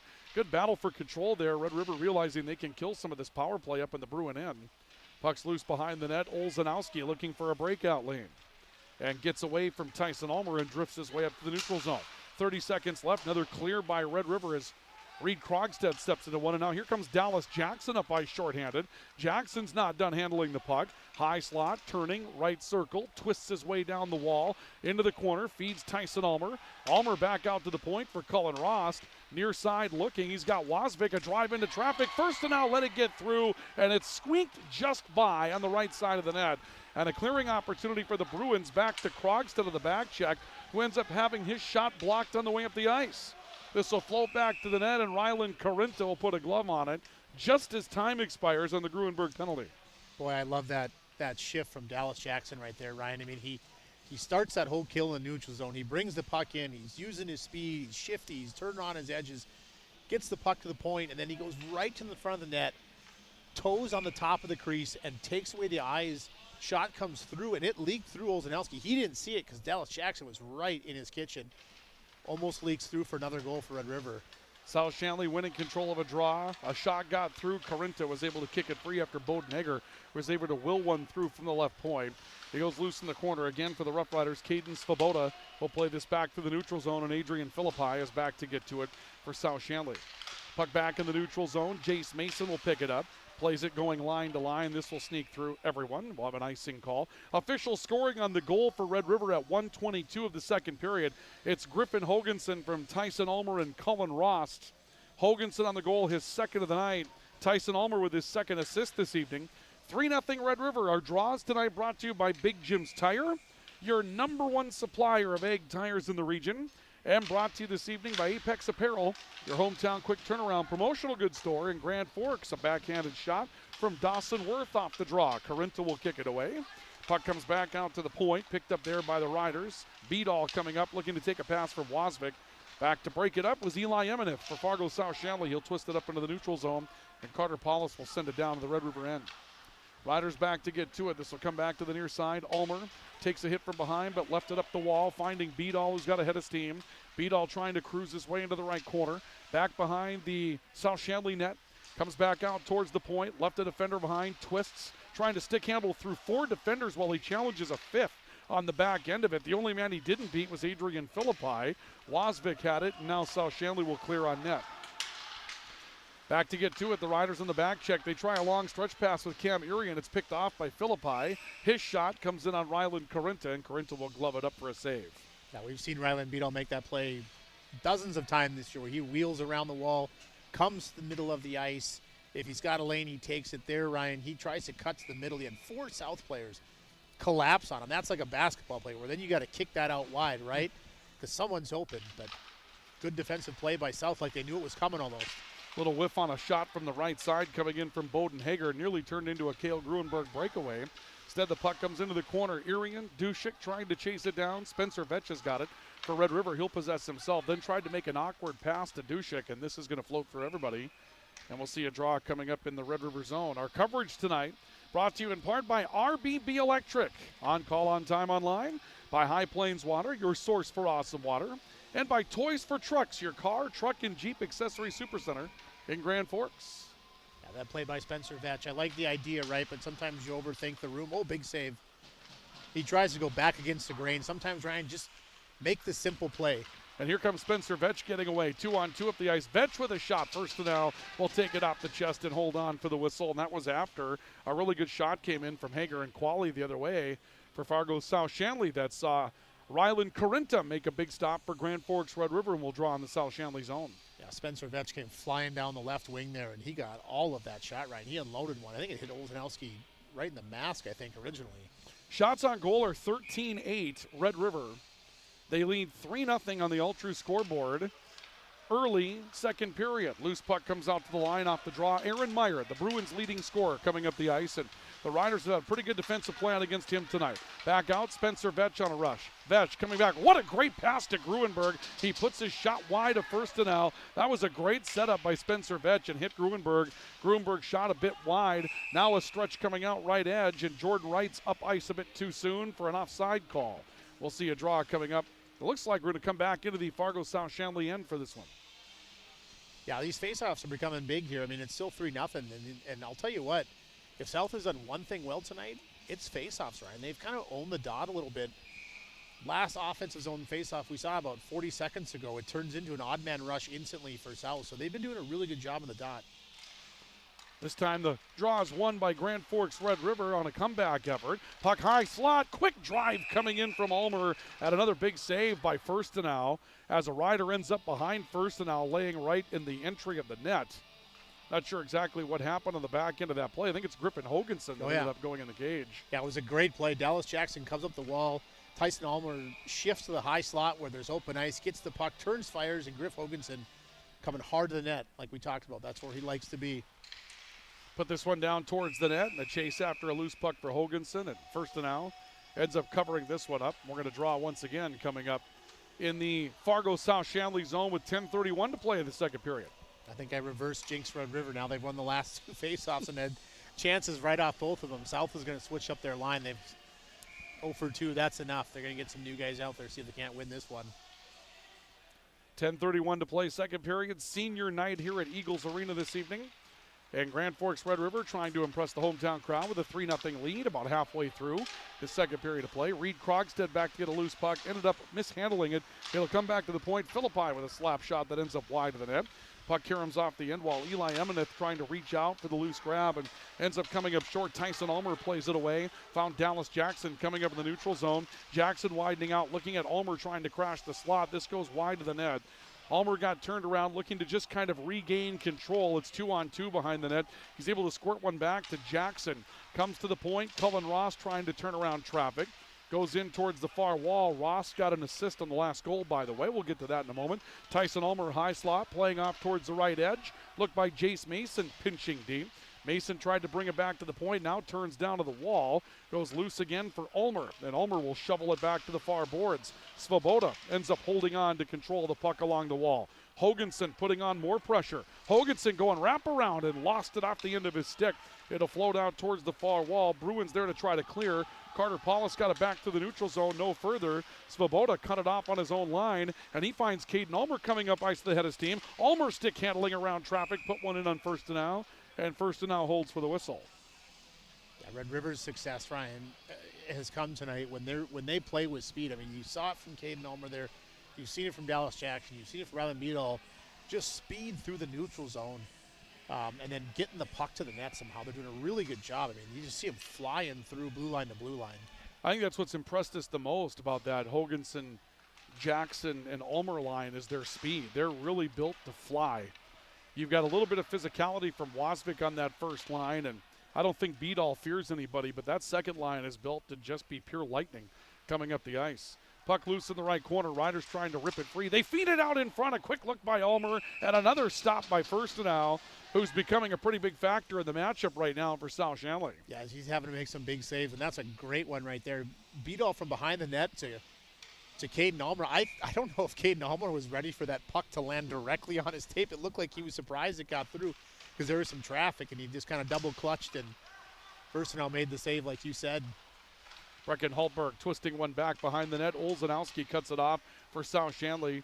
Riders take control of it. Beadall measuring his options, coming high, skating along the line, coming back towards the right wing into the corner. Looking perhaps to feed, instead keeps it himself. One-timer out of the circle, got deflected. Aaron Meyer trying to pick it up after it was missed, and the puck will go loose back to Brecken Hultberg on the Grand Forks Red River line. Hultberg trying to turn around pressure from Jordan Wright. Ends up turning the puck over. Olszanowski charges this. Back to Wright behind the Red River net, but Wright couldn't hold it. Very quick turnover, and here comes Caden Ulmer again for Red River. Riders back up in the offensive end. Beadall trying to charge through traffic. Puck loose to the high slot. Irian evades the defender. Puts a shot in on first down. Rebound snuck back to the net, and it scores. We'll see a score coming in for Ryan Wasvik after Firstenau couldn't find the rebound, and Wasvik's able to jab it through 5-hole for a 4-0 lead. Yeah, when he shot that puck, Irian, it went high. It hit Firstenau high and dropped, and when Wasvik hit it, I'm like, that has to be in, but a delayed kind of reaction. But we'll take a look at it nonetheless. On the American Family Insurance Tyler Nagel Agency replay, and it looked pretty harmless for a moment. Irian evades a defender. Shot there. Oh, it got loose, and it just was able to sneak through on the pads that time with Ryan Wasvik. But you know what? Gritty area goals win hockey games. And I'll tell you what, I love the play by Irian, Ryan. He gets that puck. It leaks loose. He steps up, and instead of trying to make a play, he squares up his body and just gets that puck on net. And that's when good things happen. Able to evade a defender in that process as well to improve his opportunity. Now you see Dushek charging, and the puck will come back out to the right point. Krogstad, little blast from the right side that ends up going wide of the net. Foster Lord will pick it up for South-Shanley and plays this back to the neutral zone. So the Riders taking some control, leading by a score of 4-0 here at Eagles Arena on senior night tonight. Looking to put the wraps on an EDC season, a drive up ice, and a chase for Spencer Vetch that will come up a little short. Our coverage this evening of high school hockey brought to you by Spring Advantage tonight. Also brought to you this evening by Lake Region State College, and brought to you tonight by Grand Forks Welding and Machine. And we'll draw back in the Grand Forks Red River zone with 7:21 to play in the second period. little bit of a hit after the whistle there by Spencer Vetch. He's been kind of a bully tonight, hasn't he? He's had a couple big hits, but that's what they need him to do, is just throw that weight around. Big, strong kid. Be a physical force out there every time he's on the ice. Third lines are always built weird, aren't they, Ryan? Yeah, they're just a little something to them, They're right? built big. Built big. They're built to check, and they're built to perhaps instigate just a little bit. So you need somebody to do that. Loose puck, Hofer back in the Fargo South-Shanley zone trying to tist one out. This comes back to the point, and Svoboda will launch one high up and over the crossbar. Back to Bodenhager on the right wall. He sends it up high to the point. Mason trying to hold the offensive edge for Red River. Puck loose. Hoganson was there. Held in by Jackson. Now Jackson will take control in the far corner. He plays it back out high. Svoboda caught it. Comes back to Mason. Mason into traffic. First and now will blade that one down. And we'll see a draw coming up in the South-Shanley zone with 6:36 to play in the second period. Like that shot by Jace Mason, just getting the puck on net. Dallas Jackson's there. He's just got to shift, right? He's got to shift from one side of the net to the other as that puck rotates at the point so he can get a stick on that or take away the eyes. But I like the mentality. Red River's had somebody on top of that crease all night tonight, Ryan. Hearing that in action over in East Grand Forks tonight. East Grand Forks and the Green Wave leading the Thief River Falls Prowlers by a score of 1-0 at the end of a period over in East Grand Forks. And that obviously is an interesting game. That was 3-2 last time in favor of East Grand Forks as the Green Wave try to find some consistency here before they go into the section tournament. Every night, you just don't even know what you're going to get out of that team. That 11-5 game, yeesh. That was St. Cloud Cathedral. Told earlier today that Red Lake Falls beat Thief River Falls this year. And can you imagine how they would react if Red Lake Falls or somebody along that line would dump East Grand Forks in a section tournament? So there's a lot going on over there on the east side tonight. Olszanowski versus Beedall in a one-on-one matchup, and Beedall loses his twig. Puck goes back behind the net. Olszanowski charging on a feed that came from Jordan Wright. This will come back out high. Beedall scaling his way through the neutral zone, took a hit from Philippi. He got spun down hard. Philippi lost the stick. Wasvik was there to try to play it back. He got it back to the point. Irian right side for Brecken Hultberg. The pass was behind him. Hultberg looks to play it down the right side wall.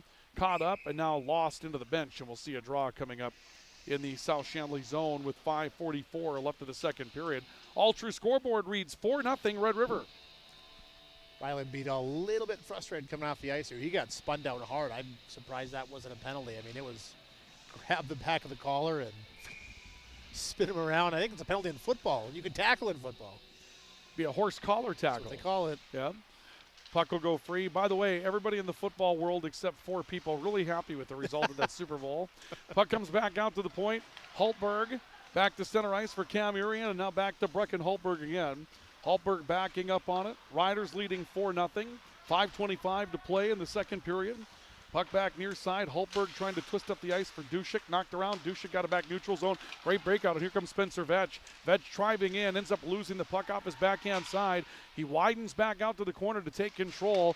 Cullen Ross to feed to Greed Krogstad. Stick handling. Quick deflection up and over the bar. And that deflection came out high. Coming, I believe, from Kyle Schaefer. One of the seniors introduced tonight. Now a loose puck. Vetch waves on it. Digs back after it as it came right to him off the right side of the net. And Max Hofer comes over to cut that down for South-Shanley. He'll play it off the wall. This will drift back into the Red River zone. We'll go back and draw on the South-Shanley end with 4:50 left to go now in the second frame. Talked about Spencer Vetch, another good shift. He was a couple of close calls there. I mean, just kind of fanned on one, just out of the reach on another, but 2 great chances backdoor. But I love that play by Reed Krogstad, Ryan. That shot on net that started all of it. He came across the blue line, stopped, turned his body, changed the angle, right? You got someone coming out to block, change the angle a little bit, get yourself free, just get that lane, fire that thing on net. Puck loose off the draw. It'll be picked up by Adrian Philippi. He's got a lot of pressure from behind from Tyson Ulmer. Ulmer was able to slow him down enough. The puck goes loose in the neutral zone, and now Tyson Ulmer coming back to it. Comes back towards the right side. Jackson taking a look, going down the wall, trying to find Griffin Hoganson. Philippi was there, turns it back into the corner for Jackson. Now Tyson Ulmer plays it off towards the left wing. It's taken on the point by Cullen Ross. He'll drive one ringing through. Reed Krogstad trying to cut it off on the right point. It did so. Lost the offensive zone, had to backtrack his way through the neutral zone to pick up the loose puck. And now Cullen Ross to go back to get one in his own end, being chased by Aaron Olszanowski as some of the fourth liners come out now for South-Shanley. Meyer had a chance momentarily, closed quickly. Max Hofer will dump one back into the Red River zone.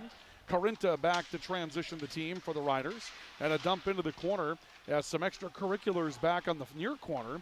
That came between Ryan Olszanowski and Cullen Rost. The puck went loose to Reed Krogstad, and Rost, following the play, just viciously slams one back into the South-Shanley end. Hofer picks up the loose puck, trying to steer it from Meyer. Jace Mason was back to cut it off for the Rough Riders, and it ends up in the right corner. Loose puck to Meyer, trying to drift around, put it out in front. Chance for Olszanowski, couldn't hold it cleanly.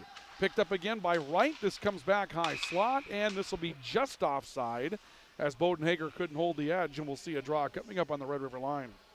Yeah, some good chances there by South, or some opportunities that could have turned into opportunities by South. They're just like one step off, right? South offensively, like pucks are coming off their stick. They're kind of fanning on passes, but they're getting to the net on Red River. Give them credit.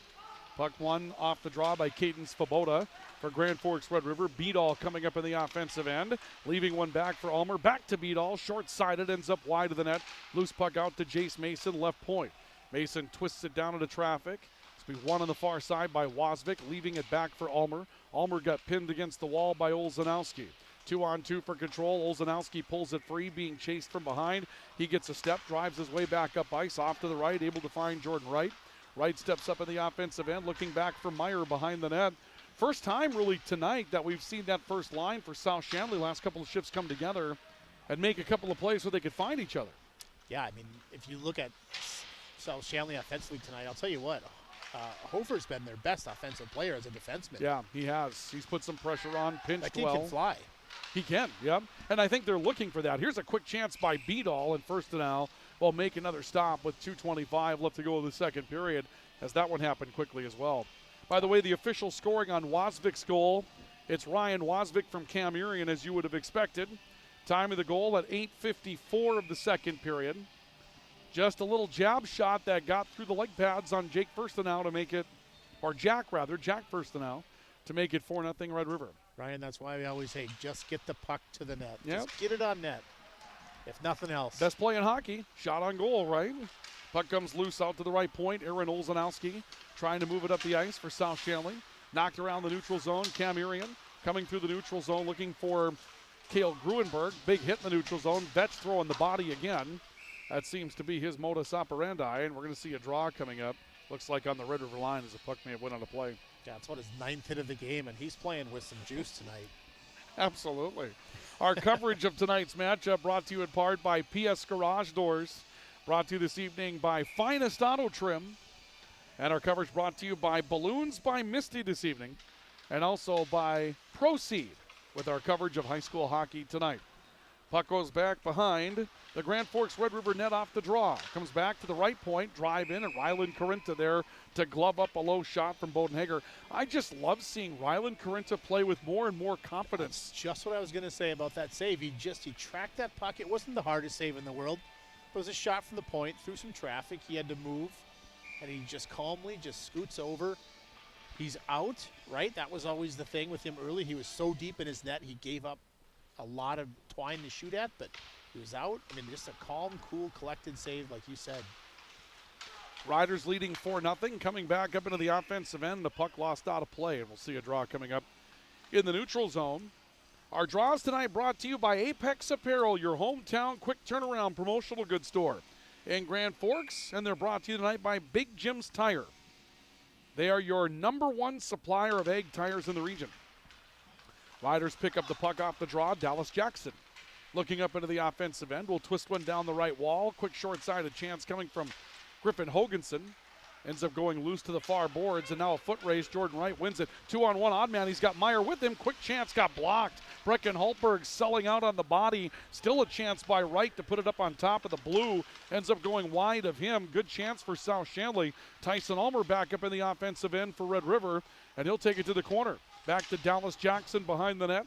Jackson chasing to it. Cullen Ross setting up on the right point. Puck couldn't find him, but it did find Tyson Ulmer, top of the right circle. Ulmer getting it back, trying to pull around a defender. It was disrupted well by Bodenhager on a poke check. Ends up back in the corner. Dallas Jackson there, pinning a man against the boards. Hoganson trying to reach in to take it as we enter the final minute of play in the opening frame. Rost stepping in towards the right corner. Sends one back behind the net for Jackson. Works back to the wing for Rost. He takes a look, put it out in front. No one home, though, but Bruins. This will be cleared off the wall.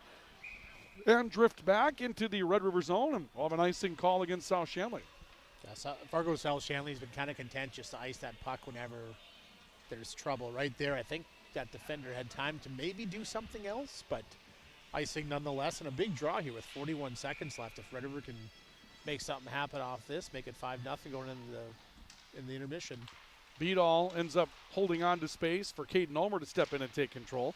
He puts it back behind the net. Philippi took a man. Beadall takes the puck. Sends it back out to Cullen Rost. High slot into traffic. First and now somehow saw that on the back end. Then a big collision that ends up freeing a man of his stick. That was Beadall that lost it. Rost back to the point trying to play it down the boards. This will ring back to Reed Krogstad on the right half wall. Krogstad trying to drive into the corner with control of the puck. Now we'll look back behind the net. Beadall coming back out towards the left corner. 10 seconds for the Riders to work with. Another poke away out high by the line. This one jabbed away by Eli Emineth. He'll try to chase it down. Krogstad gets back to bury it. Turns it back towards the right, and we'll see Cullen Ross just put it up against the boards. Riders score a couple of times in the second period and just begin to wear things down. 23-11 shots on goal, and Red River leading by a 2-0 margin after, or rather 4-0 margin after 2 periods of play. Yeah, another good period. I mean, kind of the same as the first, right? I mean, opportunistic chances for Red River. Yep. They get some shots, they get some chances. First and now make some saves. Fargo South-Shanley pushes back. I mean, they're giving it everything they got. They've defended hard. They've done some good things. They've had chances offensively. They just can't quite put it together in the offensive zone. Otherwise, this might be a 4-2 game or something like that. Yeah, Fargo South-Shanley, you get the impression, has been about a pass short or a spot short of being in really good scoring chances here throughout the first couple of periods. A couple of opportunities where puck just rolled off their stick. Some of those things, if they clean that up, I mean, it's a different story. Absolutely. Well, we'll go to our second intermission, and our intermission report once again brought to you tonight by High Plains Water, your source for awesome water in Grand Forks, and brought to you by Grand Forks Welding and Machine. The Men of Steel will come back with our intermission summary in just a couple of moments, so stay with us for that. We'll run through some of the scores from games in progress around us as well. So hang on as we have more coming up with our intermission report next. This is our coverage of high school hockey on the Rivards Turf and Forage, Grand Trailer Sales Sports Network, and KNOX Live Sports. Franson Bank and Trust in Grand Forks is a community bank that caters to businesses, farms, and consumers. They provide customized financial solutions with personalized customer service. Let Franson Bank give you the banking relationship you deserve. Real people, real results. From tears in your car, truck, boat, or farm equipment seats to making boat covers or complete restorations of the interior of your hot rod, Finest Auto Trim in Grand Forks can make the inside of your rides look brand new again. Big or small, at Finest Auto Trim, we can cover it all. To check out our services, go to finestautotrim.com or stop out on Demers Avenue in Grand Forks to get your quote today. Whether it's a golf course, your lawn, a pasture on your farm, cover crop, or even a food plot to help you get that big buck, Rivards Turf and Forage of Grand Forks has developed, mixed, and packaged the premium specialized seed you need for almost every application. Plus, they also carry a full line of ice melter products for your home or business. To check out all their products, go to rivards.com. Add a pop of color and excitement to your next celebration with Balloons by Misty. Their one-of-a-kind balloon design skills and creativity will make your event unforgettable. It's always a party at Balloons by Misty. Visit balloonsbymisty.com today. Since 1972, Jarrell's Sports Center and Hockey World has provided year-round sporting goods, apparel, and of course, hockey equipment and training tools. You'll also find they have a state-of-the-art skate sharpening machine to give you the edge you need. For anything sports, stop in to Jarrell's and Hockey World. Pro Ag in Grand Forks and Grafton carries the equipment and parts on hand to make your farming operation run smooth. They carry all major brands like Honeybee, Alloway, Amity, Artex, Hardy, Capello, Monosem, Pickett, Wilrich, and Black Ace. So whether you're trading in, buying, or just need parts, go to ProAgEquip.com to see everything Pro Ag has to offer. When you need the right part for your pickup, head to Northwood or call Mike's Custom Truck. Amanda will drop ship any part you need. Turbos, upgraded fuel pumps, Edge products, and more. Mike's Custom Truck, 587-6335.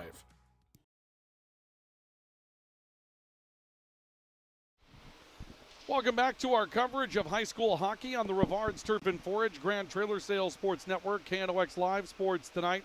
from Eagles Arena in Grand Forks after 2 periods of play. It's Grand Forks Red River leading Fargo South-Shanley by a score of 4-0. Our intermission report once again brought to you by Grand Forks Welding and Machine. They are the men of steel. It's time to get those implements put together, as after this cold snap is over, they say by the end of February we're going to get back to the upper 30s perhaps, and maybe even a 40-degree, and then at that point it's March, and it's time to start thinking about spring if we can find it. And you might be on the field early without a lot of snow out there. Grand Forks Welding and Machine wants you to be ready to take on the new season. So when it's time to get those broken or twisted shafts taken care of, if you've got holes that need tightening and machine work that needs to be done, Grand Forks Welding and Machine ready for you, as well as High Plains Water, your source for awesome water in Grand Forks. With a system from High Plains Water, you're simply going to have a quality of living that goes up. Cleaner laundry with less detergent, appliances that last longer with treated water, no more scaly buildup around those fixtures, and better tasting tap water, and that's very important right now. High Plains Water, your source for awesome water in Grand Forks. Well, another efficient period for Grand Forks Red River, and I guess that would be the way that we would describe the game at this point. Fargo South-Shanley's played very hard. I think Grand Forks Red River has played very hard as well. And when you've got a team that's a little bit more, a little bit deeper, a little bit more talented on some of those high-end positions, you just start to see this kind of thing. Couple of goals here, couple of goals there. Scoreboard maybe doesn't tell the whole story right now. South-Shanley's played pretty well, but it's 4-0 Red River on the basis of really their depth and their speed advantage tonight. Yeah, I like the effort from both teams, and you said it. I mean, Red River has played well. They've defended hard. They've protected Corinta. They've kept the puck away from the high-danger areas, so a lot of these shots have been from the outside, so easier saves. But, yeah, like you said, Red River they got guys who can score. They got guys who can just make things happen just like that. 2 lines worth, in fact. And we've seen those guys make plays, and South just doesn't have that. Like, it just seems like everything is offensively is just hard. They just have to do so many things right in a row, and they're just somewhere in that machine, something's breaking down a little bit before they get that ultimate great chance. Yeah, it could come together at some point, but right now Red River with the edge in this one as we take a look at our highlights from the second period, brought to you by Proceed. Need seed? Think Proceed. Proceed.net. Third goal, just an excuse me goal, dragged to the net off the right side. Griffin Hoganson charging in and getting in at close range. And then this fourth one, great play from Cam Urian in the high slot, gets around a defender, loose puck off the rebound from first to now. And right there, you saw Ryan Wasvik just jab one in through the pads, 5-hole. And a gritty area goal makes it 4-0 in favor of Grand Forks Red River. And those were our scoring plays in the second period, brought to you by Proceed. Need seed? Think Proceed. Proceed.net. Second period scoring summary with Who Lit the Lamp, brought to you by Bergstrom Electric. They'll make the lamp and the light shine brighter.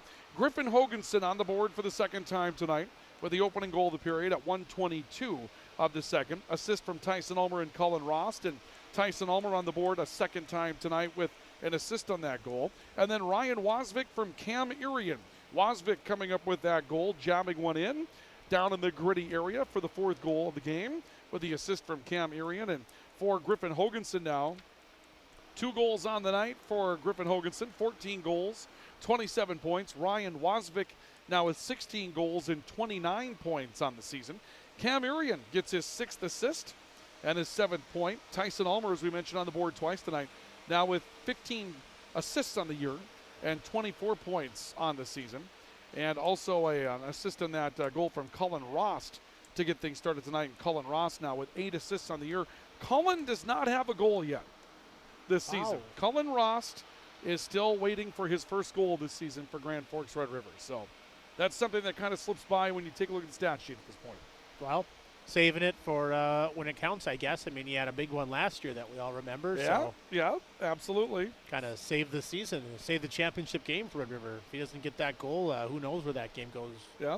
Well, Cullen Rost obviously picking up an assist there.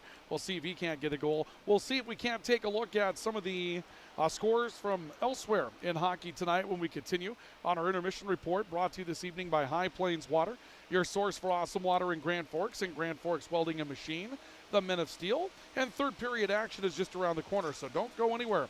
This is our coverage of high school hockey on the Rivards Turf and Forage Grand Trailer Sales Sports Network at KNOX Live Sports. Picture yourself at Lake Region State College. With faculty and staff here to help you succeed, we know you by name. Picture your success as you get hands-on ready for the workforce or transfer on to earn your bachelor's degree. Lake Region State College. We change lives. It's hard to explain what this feels like. We could try to put it into words, but nothing compares to experiencing it for yourself. You just have to get in the seat. Visit True North Equipment at any of our 10 locations or at www.truenorthequipment.com. Signature Graphics in East Grand Forks is your one-stop shop for all your branding and design needs. From embroidery, vinyl wrapping, laser print, and more, fully customized from start to finish, all in-house. Signature Graphics. We craft your vision. You watch it come to life.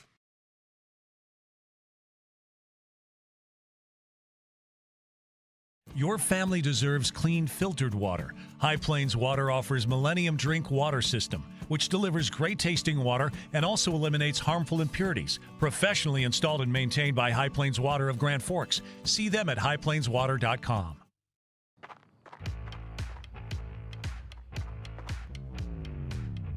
When you're in pain, you need more than just a doctor. You need a problem solver. Count on All True Orthopedics and Sports Medicine and get back to what moves you.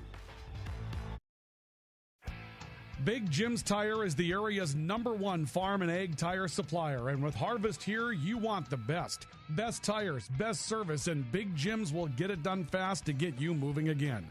Big Jim's Tire, Grand Forks.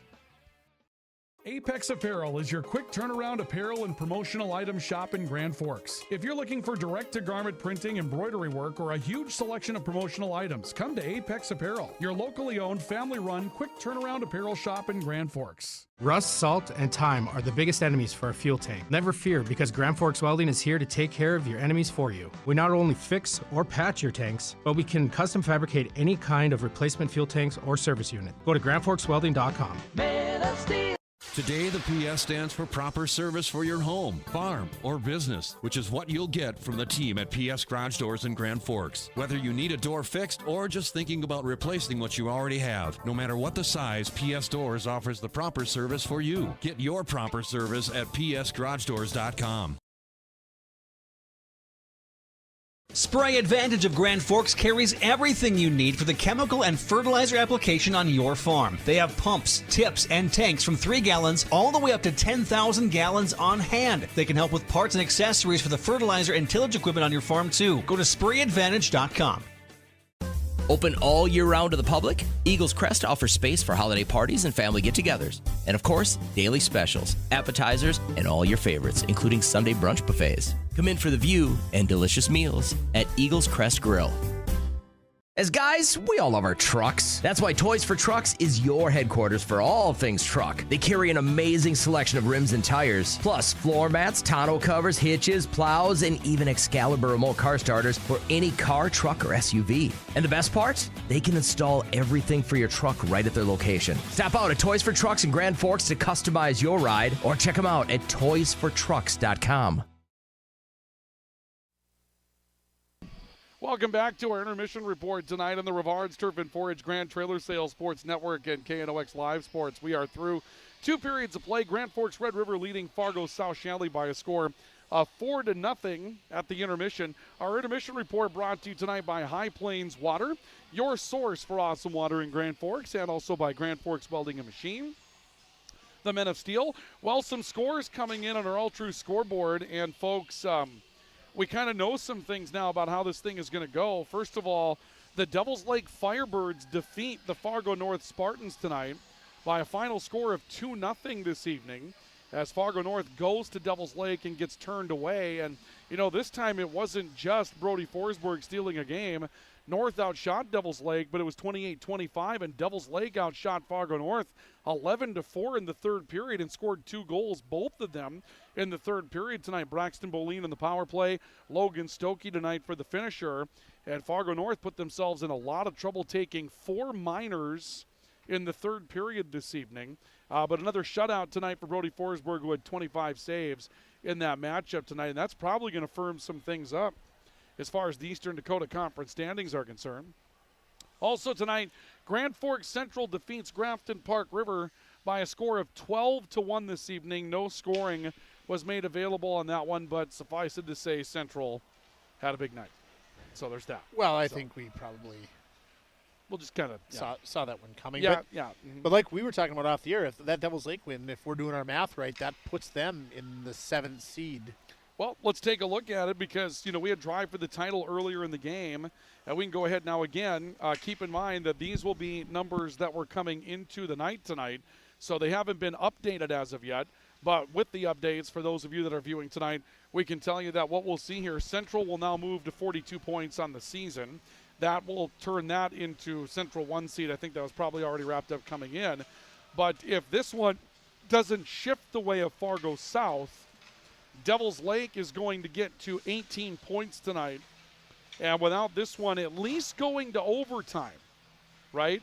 Because if South-Shanley took this to overtime, you'd see 18-15, and that would keep South-Shanley within a game of Devils Lake at that point, with one game left to go in the East Region later on this week, I believe. But if this one goes regulation in favor of Red River tonight, that should seal the deal and put Devils Lake at the 7th seed.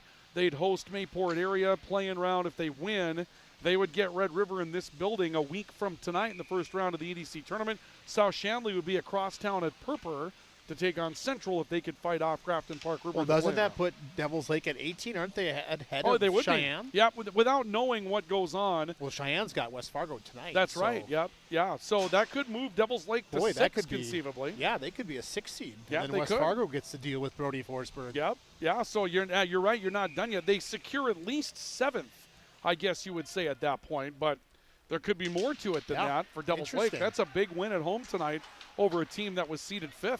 And then they have these guys, Fargo South-Shanley, here on must be Thursday, I would assume. Yeah, we can take a look at the schedule of what we've got going on. Coming up here is we see an icing call against the Bruins. And so that means we will go back into the Fargo South-Shanley zone for a draw. Thursday night in the EDC, South-Shanley at Devils Lake. And that would be the only game in the Eastern Dakota Conference coming up on Thursday night. And that should pretty much put an end to it. That would be the end of the regular season. So Devils Lake puts themselves in a 6 seed position if Cheyenne does not upset West Fargo tonight at the West Fargo Sports Center. Have you seen an update on that score? I did not see that score. No, we'll have to hunt around and see if we can find that. Another draw coming up in the Fargo South-Shanley zone. Another dump in coming up from the high slot from Brecken Holtberg that will end up seeing one deflected. Now we can take a look just to see if we've got anything going on tonight in that score update between West Fargo. It looks like Cheyenne leading 2-1 in progress. So Cheyenne trying to hold on for an upset win. And if Cheyenne were to win that matchup, they've been outshot tonight 20-9. But Cheyenne leading by a score of 2-1. So Devils Lake stays 7 if Cheyenne wins that game. And then we've got to start climbing our way up the standings a little bit more, right? Well, even if Cheyenne does hold on and win this game, Devils Lake could beat Fargo, South-Shanley, and then jump them again. Yeah, so there's a lot that can still happen. Yeah, here. we'll go back and look at it again here in our standings. So Devils Lake wins tonight, goes to 18. Let's say Cheyenne holds on, gets to 20. Okay. It looks like North still has Cheyenne fought off with 21 points for Fargo North. As we see a puck out to the point, Reed Krogstad will score. That'll make it 5-0. Reed Krogstad will step in and score for Grand Forks Red River while we're taking a look at the standings. Our apologies, folks, but Reed Krogstad with a goal, and Reed Krogstad on senior night, his highlight's going to have the standings all over it. Way to go, Reed. All right. My apologies, folks, on that one. So Cheyenne, if they get to 20, they're still going to end up behind Fargo North. So North looks to have 5 cemented. But if Cheyenne holds on, they keep Devils Lake in that number 7 spot. So what we talked about all year, Ryan, is that it's going to come down to the last game because we got nothing left here. We're talking about teams moving all over the place. Yeah, and that Devils Lake South-Shanley game could be big. They would still have an opportunity to try to move up and catch Cheyenne with a game in hand, if you will. But there's still more game to be played over there at West Fargo Sports Center. They're not done with that one as of yet. And we'll see what happens there. The Packers were down 2-0 in that matchup, though, at one point. And came back to get back within 1. All right, let's see here. We've got a 5-0 score for Grand Forks Red River. We'll see if we can get the official scoring on Reed Krogstad's goal. Should have had an assist off the draw, it looks Dallas Jackson, Griffin Hoganson, 3-point nights. There we go. For Griffin Hoganson, Dallas Jackson with 2 points tonight. And the Riders take a 5-0 lead. Drive from the right circle that goes wide of the net. Cale Gruenberg looking to pick it up. Gruenberg coming back towards the right corner. Leaves it in the corner. Schaefer, a turn back towards the right side. Actually, that was Stetson Brown. My apologies. Back to Gruenberg in the corner, being chased around by Adrian Philippi. Gruenberg again holding on to it. It's deflected in the air. Ethan Dahl reaches out, trying to take control. Gruenberg did a nice job of controlling the puck in that sequence. Ross will backhand it into the corner, looking for Spencer Vetch. Vetch pulling between a pair of defenders, and the puck will be knocked loose to the wall. A turn, and coming back is Gruenberg once again. High slot. Off towards the right. Look. Hoganson into traffic. Deflected. Actually, that was Krogstad, rather. It was deflected into traffic, and Ethan Dahl will look to clear. Foster Lord will dump it up the wall as well. This will end up back behind the net. Cullen Rost has it for Red River, and he'll cycle back out into the neutral zone. Aaron Meyer loses an edge trying to corral Rost, but the loose puck pulled away by Jordan Wright. And here comes South-Shanley up ice, and a puck that will make contact in the net and be cleared, and I think it's a new goalie, I was Max going to Kaiser. say, we have a new goalie in Yeah, Max Kaiser has stepped in. One of the seniors that was announced tonight on senior night. So Red River leading 5-0, and Max Kaiser coming out to relieve Rylan Corinta of the goaltending responsibilities, and Kaiser will get a save. That makes his first save. Yep. That's his first varsity save. Yep, and a puck bounds in front of him, and Ryan Olzanowski was right there in front of him, and Max Kaiser's like, hey, you know what, guys? This is getting to be a little bit more than I bargained for here, and now we've got a whistle behind a play and a penalty coming up for slashing. And we'll see who it is that's going to go down a man here. Looks like it's going to be... It is Red River. Yeah, we're going to see a draw in the Red River zone. 16, Beedall. Rylan Beedall's going in for slashing at 2 minutes and 15 seconds of the third. So Beedall for slashing, 2 minutes, 15 seconds of the third period. Another power play brought to you by RBB Electric, on call, on time, and online. RBBelectric.com. Bruins down 5-0. Looking to see if they can find the scoreboard here tonight against a shorthanded Grand Forks Red River unit now. And a puck will be cleared by the Rough Riders back into the Bruin zone. Back to get it is Olzanowski for South-Shanley. And Olzanowski has one tripped up by Dallas Jackson. Loose puck on the wall, Tyson Ulmer.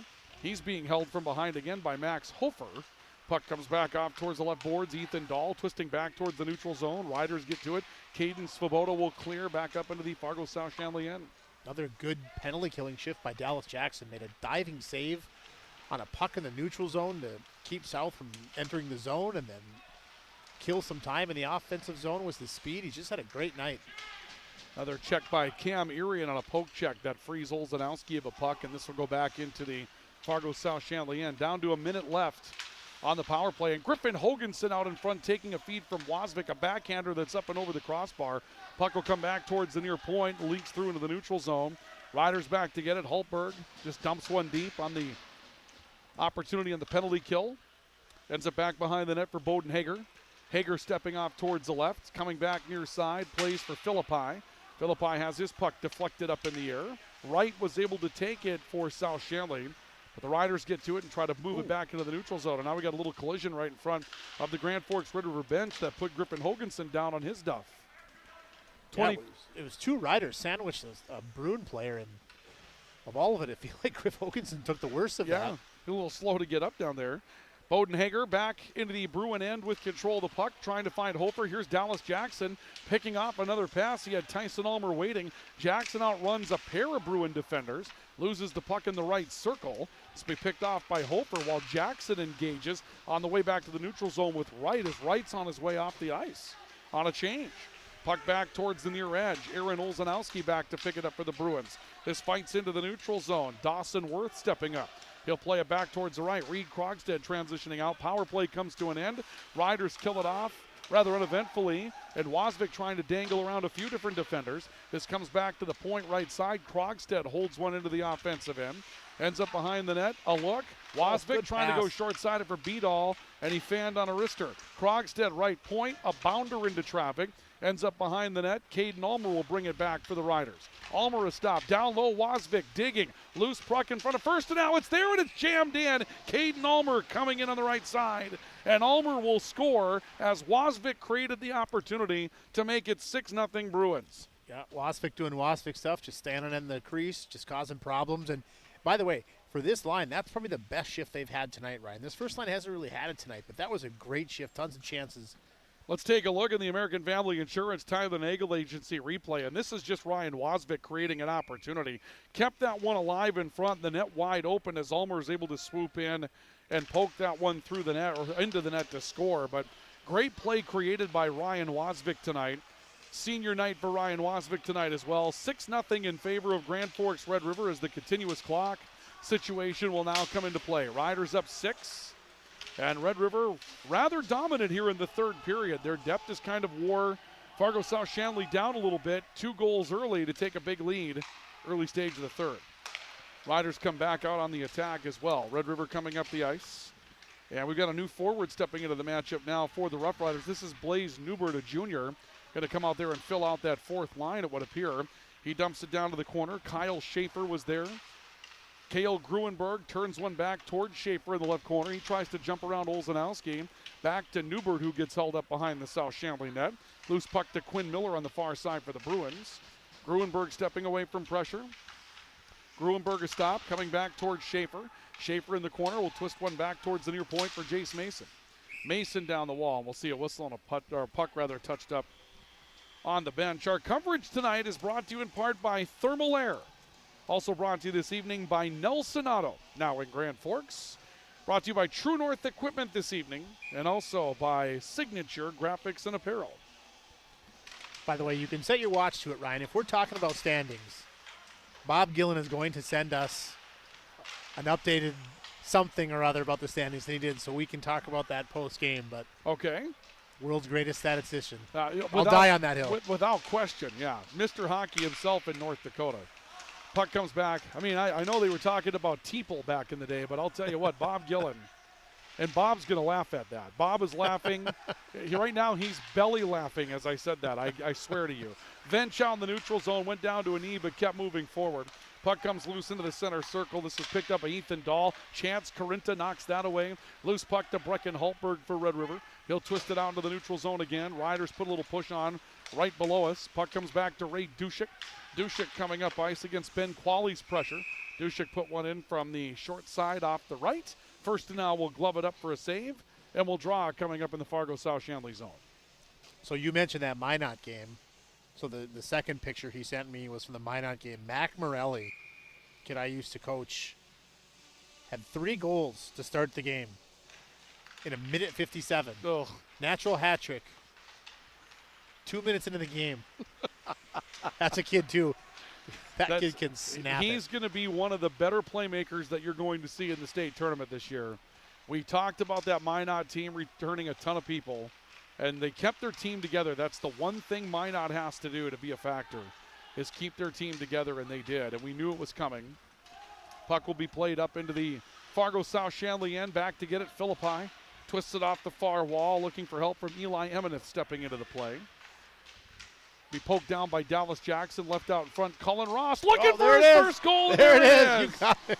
Cullen Ross comes in and scores his first goal of the season. And the Riders take a 7-0 lead. We had mentioned Cullen Ross came into the game without a goal. No longer. He's got one now, and Red River goes up 7-0. Take a look at that on the American Family Insurance Tyler Nagel Agency replay. And it's just Cullen Ross getting a puck out on the high slot here as it deflects back to him. Rister in through traffic. Cullen Ross gets off the schneid, if you will, and Red River takes a 7-0 advantage. Cullen Ross from Ryan Cunningham. Get you on the score sheet here. Yeah, you know, there's something to that, isn't there? I went ahead. I just noticed that when I was putting together lineup this afternoon. I'm like, gosh, Cullen doesn't have a goal yet. There's got to be a way, and he finds his way there tonight.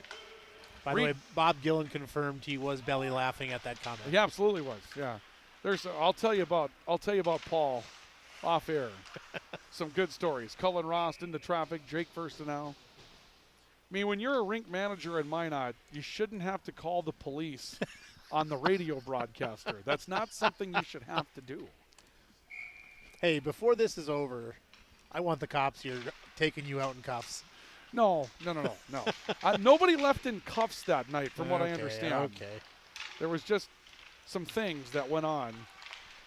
3-2 Packers now, by the way. Oh, West Fargo coming back. 2-on-1 odd man rush. And there's a shot that comes from the left side. Aaron Meyer will snare one on a 2-on-1 odd man rush for Fargo South-Shanley. And the Bruins are on the board on their 30th shot as their leading scorer will get his 13th goal of the season and cut the lead to 6 at 7-1.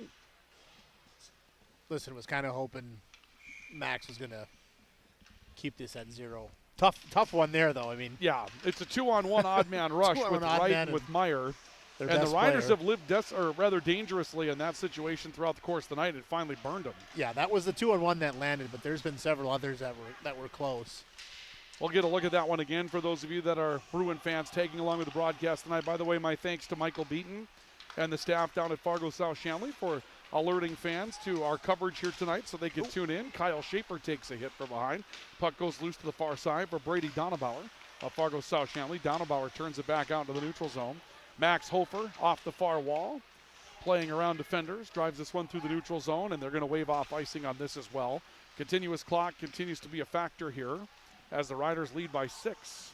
Puck on the far side. Cale Gruenberg up against the boards. Gruenberg trying to pin it up against the wall. This goes into the circle. Drag towards the net. Little backhander that goes wide of Kaiser. Coming off the backhand side of the stick. And this will come back out to the wall. Quick shot comes in on Kaiser. He makes a stop. That shot came from the wall, and Eli Emeneth for Fargo South-Shanley. And the Bruins attempt to clear. Qualley back on the South-Shanley line. Steps up into the offensive end.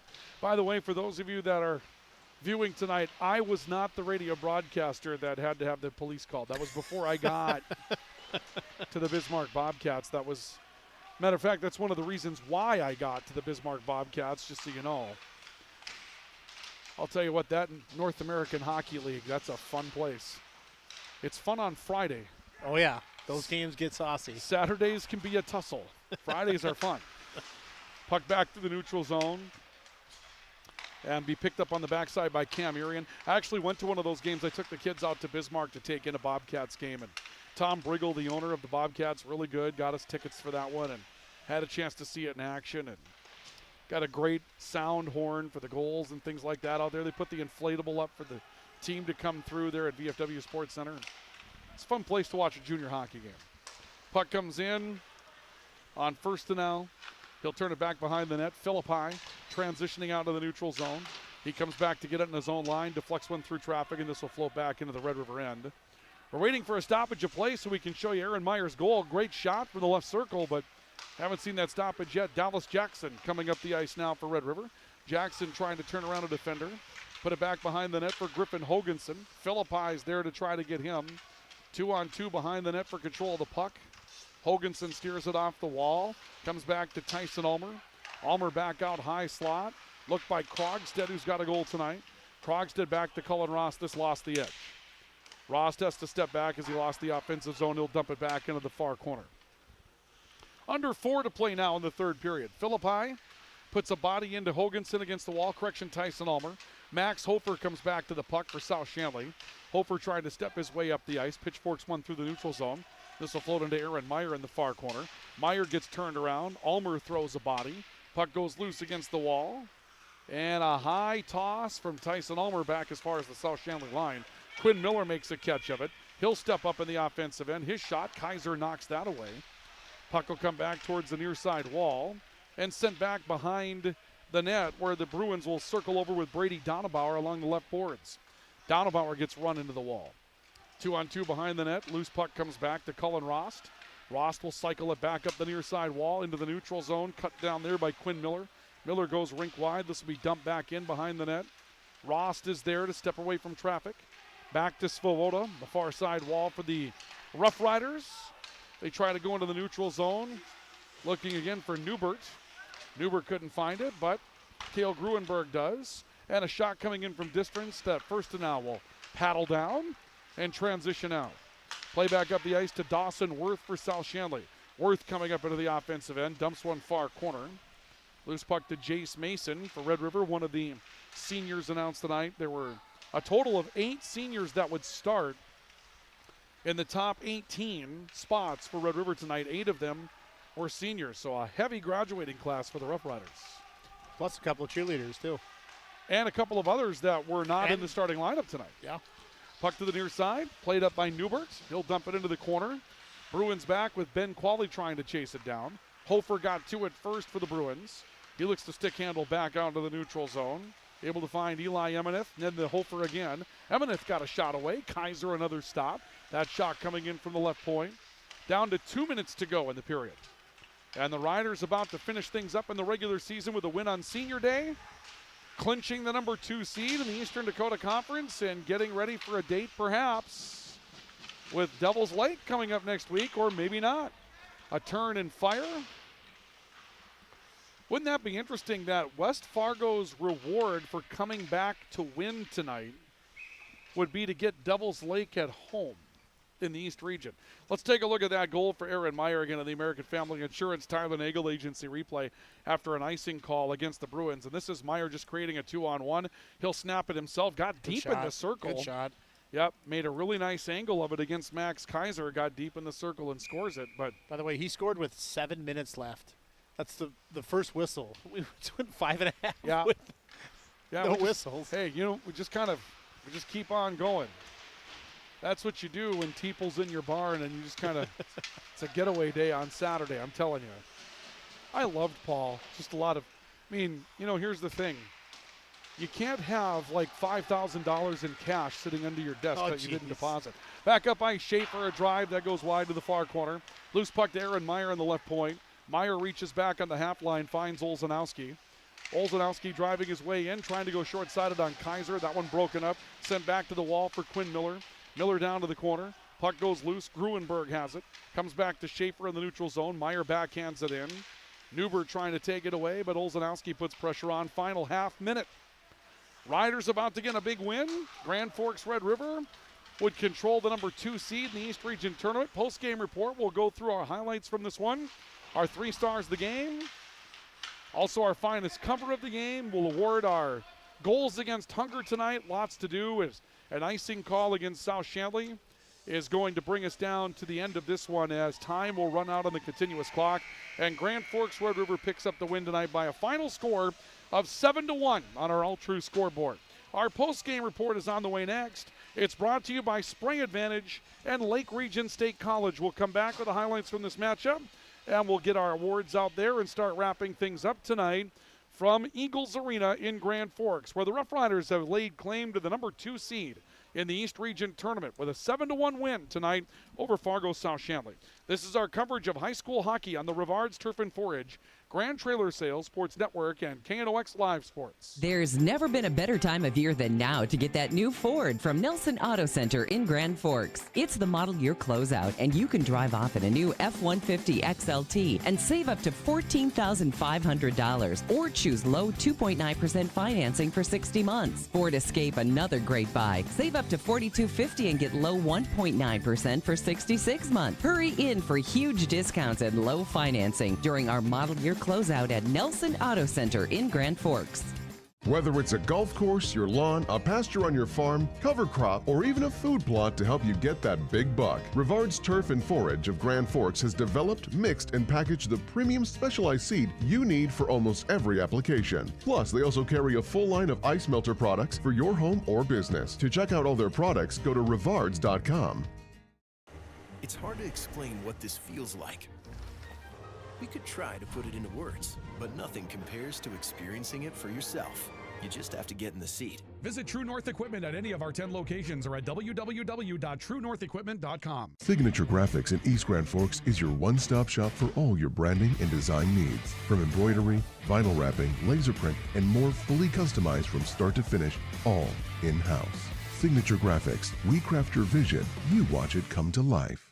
Picture yourself at Lake Region State College. With faculty and staff here to help you succeed, we know you by name. Picture your success as you get hands-on ready for the workforce or transfer on to earn your bachelor's degree. Lake Region State College. We change lives. As guys, we all love our trucks. That's why Toys for Trucks is your headquarters for all things truck. They carry an amazing selection of rims and tires, plus floor mats, tonneau covers, hitches, plows, and even Excalibur remote car starters for any car, truck, or SUV. And the best part? They can install everything for your truck right at their location. Stop out at Toys for Trucks in Grand Forks to customize your ride, or check them out at toysfortrucks.com.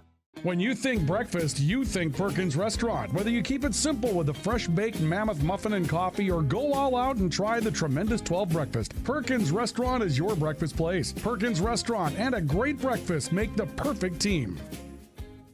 Franson Bank and Trust in Grand Forks is a community bank that caters to businesses, farms, and consumers. They provide customized financial solutions with personalized customer service. Let Franson Bank give you the banking relationship you deserve. Real people, real results. Pro Ag in Grand Forks and Grafton carries the equipment and parts on hand to make your farming operation run smooth. They carry all major brands like Honeybee, Alloway, Amity, Artex, Hardy, Capello, Monosem, Pickett, Wilrich, and Black Ace. So whether you're trading in, buying, or just need parts, go to ProAgEquip.com to see everything Pro Ag has to offer. We welcome you to our post-game report this evening on the Rivards Turf and Forage Grand Trailer Sales Sports Network and KNOX Live Sports tonight from Eagles Arena in Grand Forks, where Grand Forks Red River lays claim to the number 2 seed in the Eastern Dakota Conference Tournament, knocking off Fargo South-Shanley tonight by a final score of 7-1. Ryan Cunningham, along with Ryan Kuntz and Luca Carpenter, with our video coverage that we had for you this evening. Glad to have Luca back with us as we have another busy week of high school sports coming up. We're told that over at East Grand Forks Civic Center Arena, the Green Wave lead Thief River Falls 1-0 after 2 periods. The shots are 29-8 east side, and it's 1-0 between East Grand Forks and Thief River Falls, and that has been the story of East Grand Forks this season, all season long. They just cannot seem to get pucks in the net. Tonight, Red River did it 7 times. They take the win by a final score of 7-1. Post-game report brought to you by Spray Advantage and Lake Region State College. Spray Advantage, make them a part of your game plan now and for years to come. The difference between Spray Advantage and their competitors is that Spray Advantage has what you're looking for in stock. Ticks, tanks, nozzles, pumps, grain carts, seed tenders. 2 locations to serve you in Grand Forks and St. Thomas. Spray Advantage, make them a part of your agricultural game plan now and for years to come. And our post-game report brought to you by Lake Region State College. At Lake Region State College, we change lives, precision agriculture, law enforcement, nursing, just a few of the careers you can supercharge your way into. At Lake Region State College, get done in 2, get earning, or take the 4-year route. Take your credits with you to any 4-year institution in North Dakota and continue your educational journey at Lake Region State College. Well, a very efficient win tonight for Grand Forks Red River. I guess that's the only way to really say it, Ryan. They came out. They have the more talented team. They have the faster team. Fargo South-Shanley got out and played with grit and determination, but the Riders took advantage of opportunities, used their speed advantage, built up the big 7-0 lead, and just kind of showed why they're a good team and a number 2 team going in the East Region tournament. Yeah, it wasn't Red River's most or cleanest game that we've seen them play. I mean, there were some mistakes that they made, but effort was really solid. And then offensively, they just did a lot of really good things. I mean, there were a lot of goals in there that I like. Just a lot of the little things that Red River did. We go back to that the Wasvik goal. I mean, I love that play by Irion. He gets that puck right. A lot of times, guys get that puck in that spot and they turn to their backhand and they keep going outside. But Irion knows he's inside the dot lanes. You've got to square it up. He takes that shot just on net. It's just on net. It's not even a great shot, but that's why you do it. Rebound, Wasvik's there, bangs it in. Griff Hoganson had goals I liked tonight. Just a lot of little things I liked offensively for Red River. Absolutely. Let's take a look at them tonight with our highlights of the game. They're brought to you tonight by Proceed. You need seed? Think Proceed. Proceed.net. Get started early. Griffin Hoganson, just a turnover mishandle by Fargo South-Shanley. He bangs that in off the right pipe to make it 1-0 Red River. And then later in the first period, toss back down to Griffin Hoganson. And Hoganson ends up scoring. The first was Dallas Jackson, by the way. My apologies. That made it 2-0, though, for Hoganson on a tic-tac-toe goal there. And then it's Hoganson again jumping off the right wall, slashes his way in and bangs one in. And really both of those goals. Here's Cam Urion's that play. One right there. I just like that play. Squaring up, and Wasvik bangs it in. But, you know, both of those goals were just get down to the crease and make something happen. Here's another. Wasvik holds up a puck, and you got to see Ulmer come in and sweep it in. That made it 6-0 Red River. And then later the Riders would go up 7-0. Another play coming out high slot. Cullen Rost with a wrister to score his first of the season. Fargo South-Shanley strikes back with one late. Aaron Meyer widening out around a defender. 2-on-1 odd man. Meyer takes it himself and scores it. And those are the highlights of the game tonight. And they're brought to you tonight by Proceed. Need seed? Think Proceed. Proceed.net. Scoring summary with Who Lit the Lamp, brought to you tonight by Bergstrom Electric. They make the lamp and the light shine brighter. Dallas Jackson is on the board 3 times tonight. Griffin Hoganson is on the board 3 times tonight. Hoganson, a pair of goals and an assist. That'll give him 3 points this evening. Dallas Jackson with a goal and a pair of assists this evening, and he'll move up 3 points. Jackson now with 30 points on the season. 10 goals and 20 assists, and Griffin Hoganson with 14 goals and 14 assists now at 28 points on the season tonight. Ryan Wasvik comes up with a goal this evening. Wasvik will move his number now to 16 goals, 29 points on the year. Caden Ulmer on the board, 5th goal, 17th point. Cullen Rost gets his first goal of the season. It's a 2-point night for Cullen Rost. He had an assist earlier in the matchup on Hoganson's goal, and Cullen Rost now with the goal, 8 assists, and standing at 9 points on the year. Tyson Ulmer, a pair of apples tonight. Ulmer now with 15 assists and 24 points on the season. Brecken Hultberg, Caden Svoboda, both getting on the scoreboard tonight with assists. Hultberg will pick up his 9th and his 17th point, and Svoboda will pick up his first scoring of the year. An assist for Caden Svoboda. He gets on the scoreboard for the very first time this evening. By the way, we mentioned Wasvik. He had a goal. He also had an assist. I think we mentioned that. He got to the 30-point plateau this evening. Tyson Ulmer, we mentioned a pair of scoring plays, and Cam Irian with an assist for his 7th of the year. Aaron Meyer scoring a goal. That was unassisted. That was Meyer all alone for his 13th goal and his 23rd point this season. And that is your scoring summary, and it's brought to you tonight by Bergstrom Electric. They make the lamp and the light shine brighter. So now at the end of the night, let's put our standings graphic back up so we can start talking about where everything is at this point coming into the final games of the regular season. So Central wins tonight. They go to 42 points. Red River wins tonight. They go to 37. West Fargo and West Fargo Cheyenne are still in progress at this point, but the Packers had come back to lead. If you were not mistaken, they led 3-2. They led 3-2 with 13 minutes left, and that was, there's still game left. They're still playing. Okay, so let's we'll show Central at 42. We'll show Red River at 37. West Fargo holds on. They're at 36. They would be the 3 seed. Davies, are they done? Are they in the bin at this point? I think they might be. I don't think they have a game left. Played. Yeah, they're probably done. Yeah, they don't Or play. 16. Yeah, they They're played done. 16 games, Yep. so they're in at 27. North got beat tonight. They stay at 21, so Davies will be 4, and that's going to mean that North at this point is going to be 5. West Fargo Cheyenne, if they come back to win tonight, they could get to a 20-point margin, but right now if they stay behind in that game, they would stay at 17. Now Devils Lake beats North tonight, so Devils Lake moves to 18 points. If Cheyenne loses, Devils Lake moves up to number 6 in the Eastern Dakota Conference. Cheyenne would slip to 7. South-Shanley would be 8. But you mentioned that in that situation, Devils Lake getting to 18, South-Shanley at 14. I don't see how South-Shanley can catch Devils Lake. So it says, Bob says if South-Shanley beats DL Thursday and West Fargo Cheyenne loses tonight, South would own the tiebreaker and would move ahead of Cheyenne. I see. Okay. So Devils Lake going to move to 18. South-Shanley can catch Cheyenne is what he's saying at that point. Yes, if they win. South-Shanley would have to win at Devils Lake. Yep. Okay, then that would give South-Shanley a tiebreak.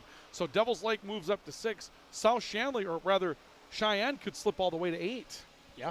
Okay, so that means that Central could get any combination at this point of South-Shanley or Cheyenne. I don't think they can face Devils Lake, though.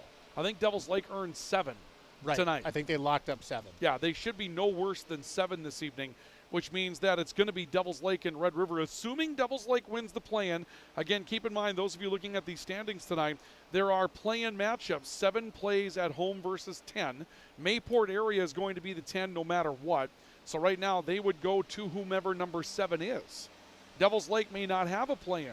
Cheyenne may have to play in. South-Shanley may have to play in against Mayport area. And somebody's got to host Grafton Park River.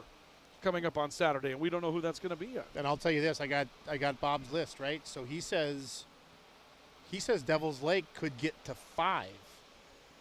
So if they win, they're at 18. They already won, so they're at 18. If they win, they get to 21. If they beat South-Shanley, they get to 21. They must have the tiebreaker. They'd catch North. They'd catch North, so they can get to 5.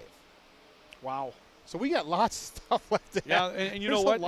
And the thing still. is, Central and Red River are just watching at this point because they're finished up number 1 and number 2. And now North is left in a place where they have to watch as well and decide. And here's the thing. I mean, if they get to 5, Fargo Davies is sitting there wondering who's coming into their barn on Tuesday night. And it's crazy because we have 1 game left Thursday. We have 5 minutes left of a game in Fargo. That's all we have, and we're talking about 9 different scenarios that could happen potentially. I think here's what we know. We know Central's 1. We know West Fargo's 2. Or rather, Red River's 2. We know West Fargo's 3. And I think we know Davies is 4. Yes. Top 4 are set. Okay, that's what we know. And after that, Devil's Lake could be 5, all the way down to 7. I think they clinched 7 but they tonight. can't get 8th. Yep. Wow. Yeah, a lot's going on. One guy in the net, Brody Forsberg, is all it takes. Although, you know, when we saw Devil's Lake here, they impressed us. They played Red River straight up. They gave them some problems in the early part of that game. That was not a Devil's Lake team. That was a one-man team. One man keeps them in it, but they've got some guys that could possibly go out and win a game for them at that point. Yeah, we looked at the official scoring for that 2-0 game tonight, and it was Weston Nelson, it was Stokey, it was Stromey, it was Brody Parker, it was Braxton Boleen. It was all those guys that always seem to show up on the score sheet. Absolutely.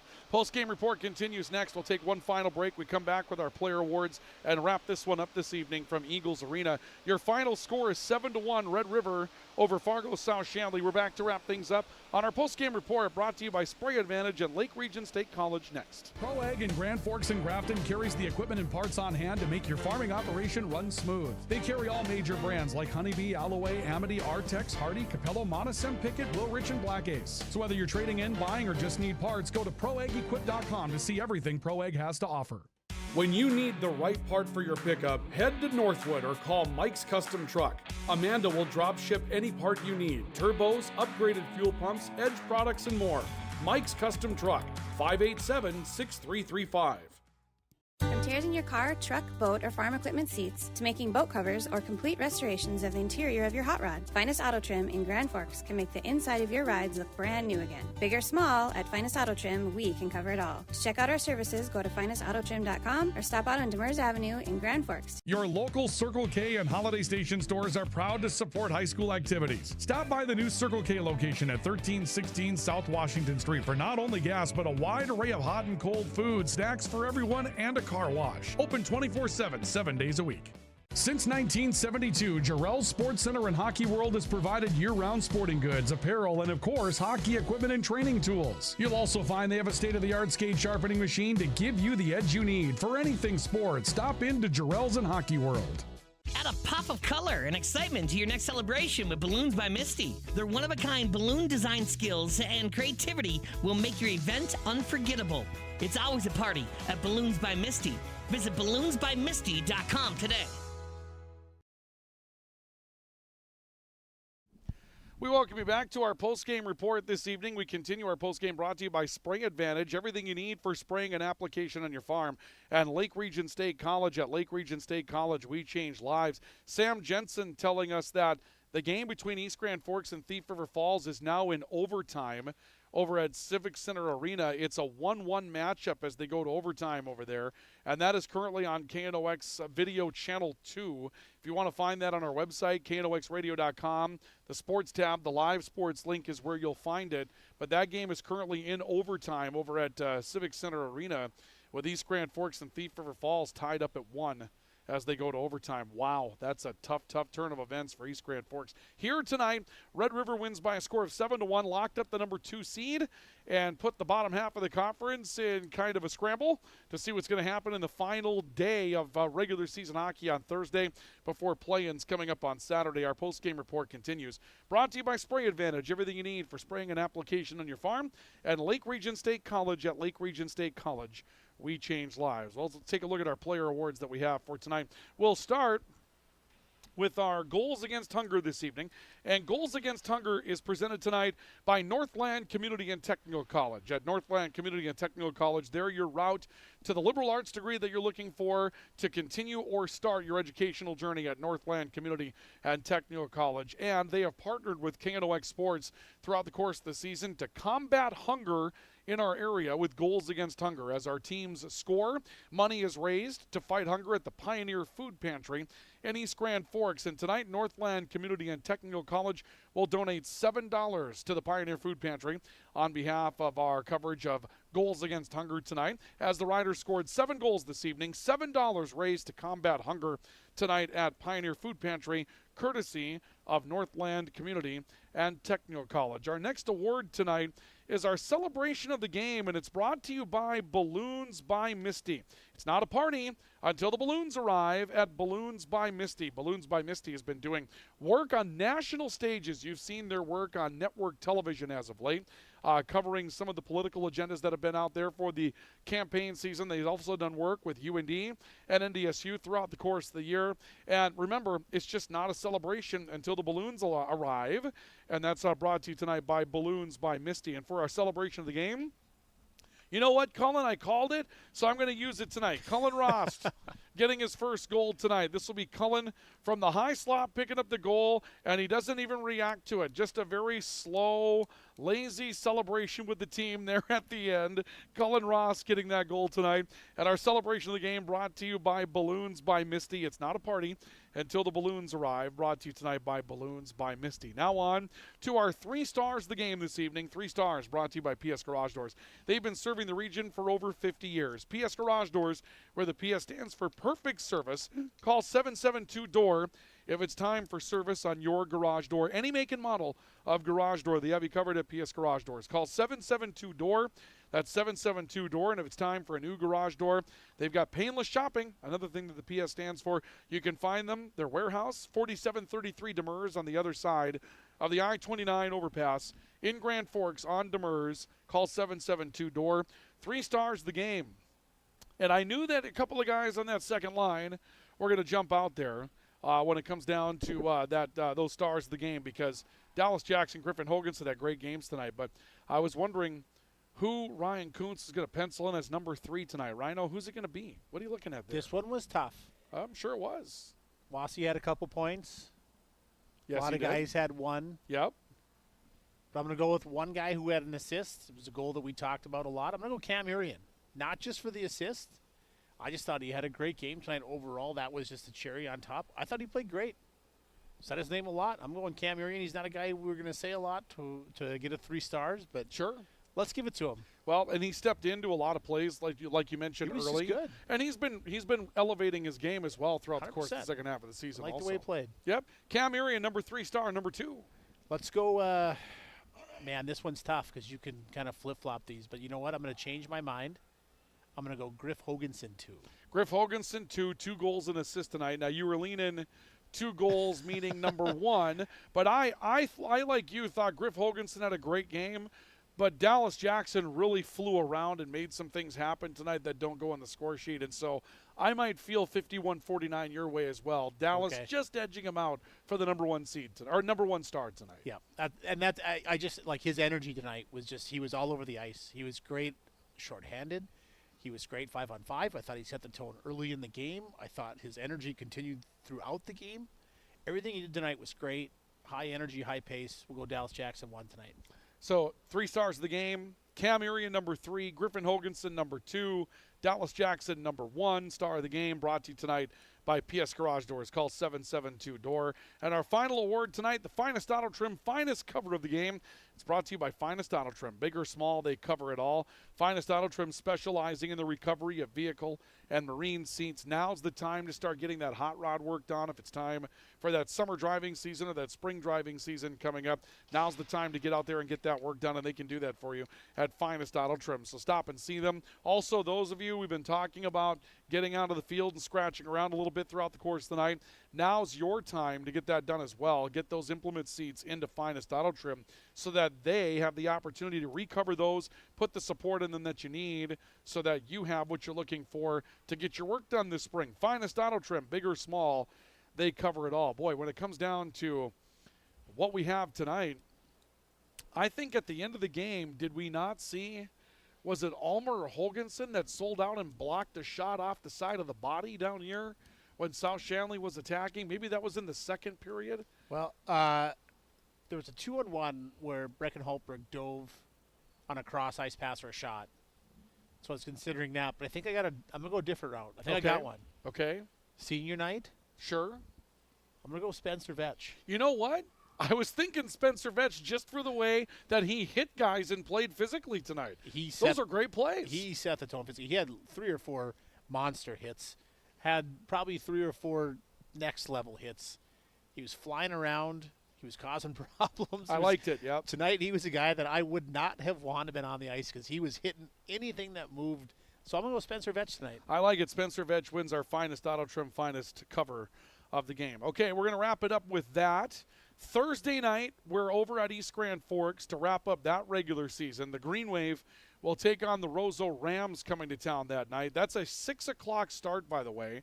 Pre-game coverage at 5:30 because they're playing early. They do that when Roseau comes to town, so take that in. Friday night, we're supposed to have 2 things. We're going to finish up the girls' hockey season strong here at Eagles Arena.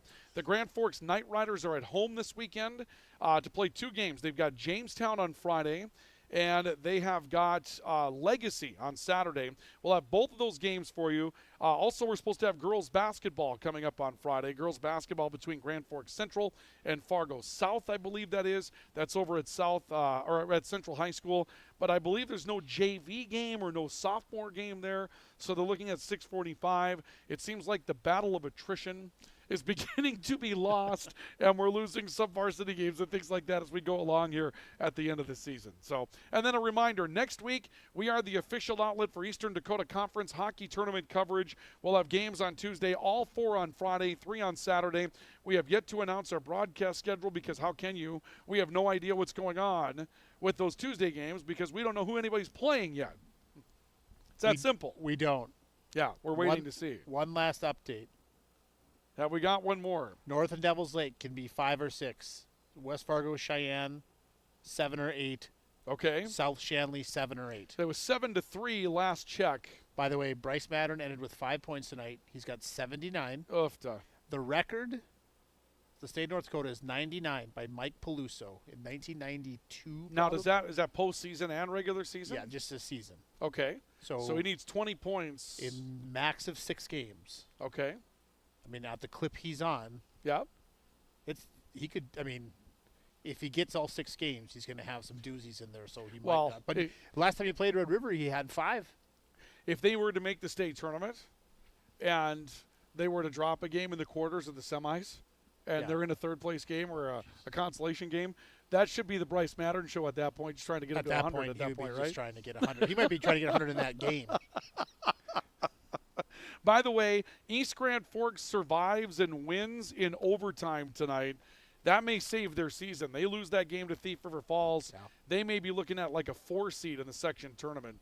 They may end up holding on to number 2 because they won that game tonight. Yeah. And even then, it still could be a Detroit Lakes argument coming up in that matchup. Yeah. And Red Lake Falls beat Thief River Falls like 7-3.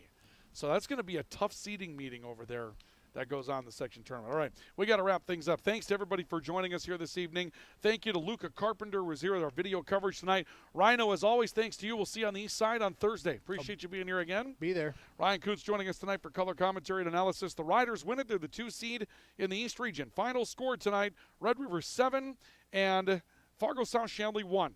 For KNOX Video Sports and for the Rivards Turf and Forage Grand Trailer Sales Sports Network, I'm Ryan Cunningham saying so long, everybody.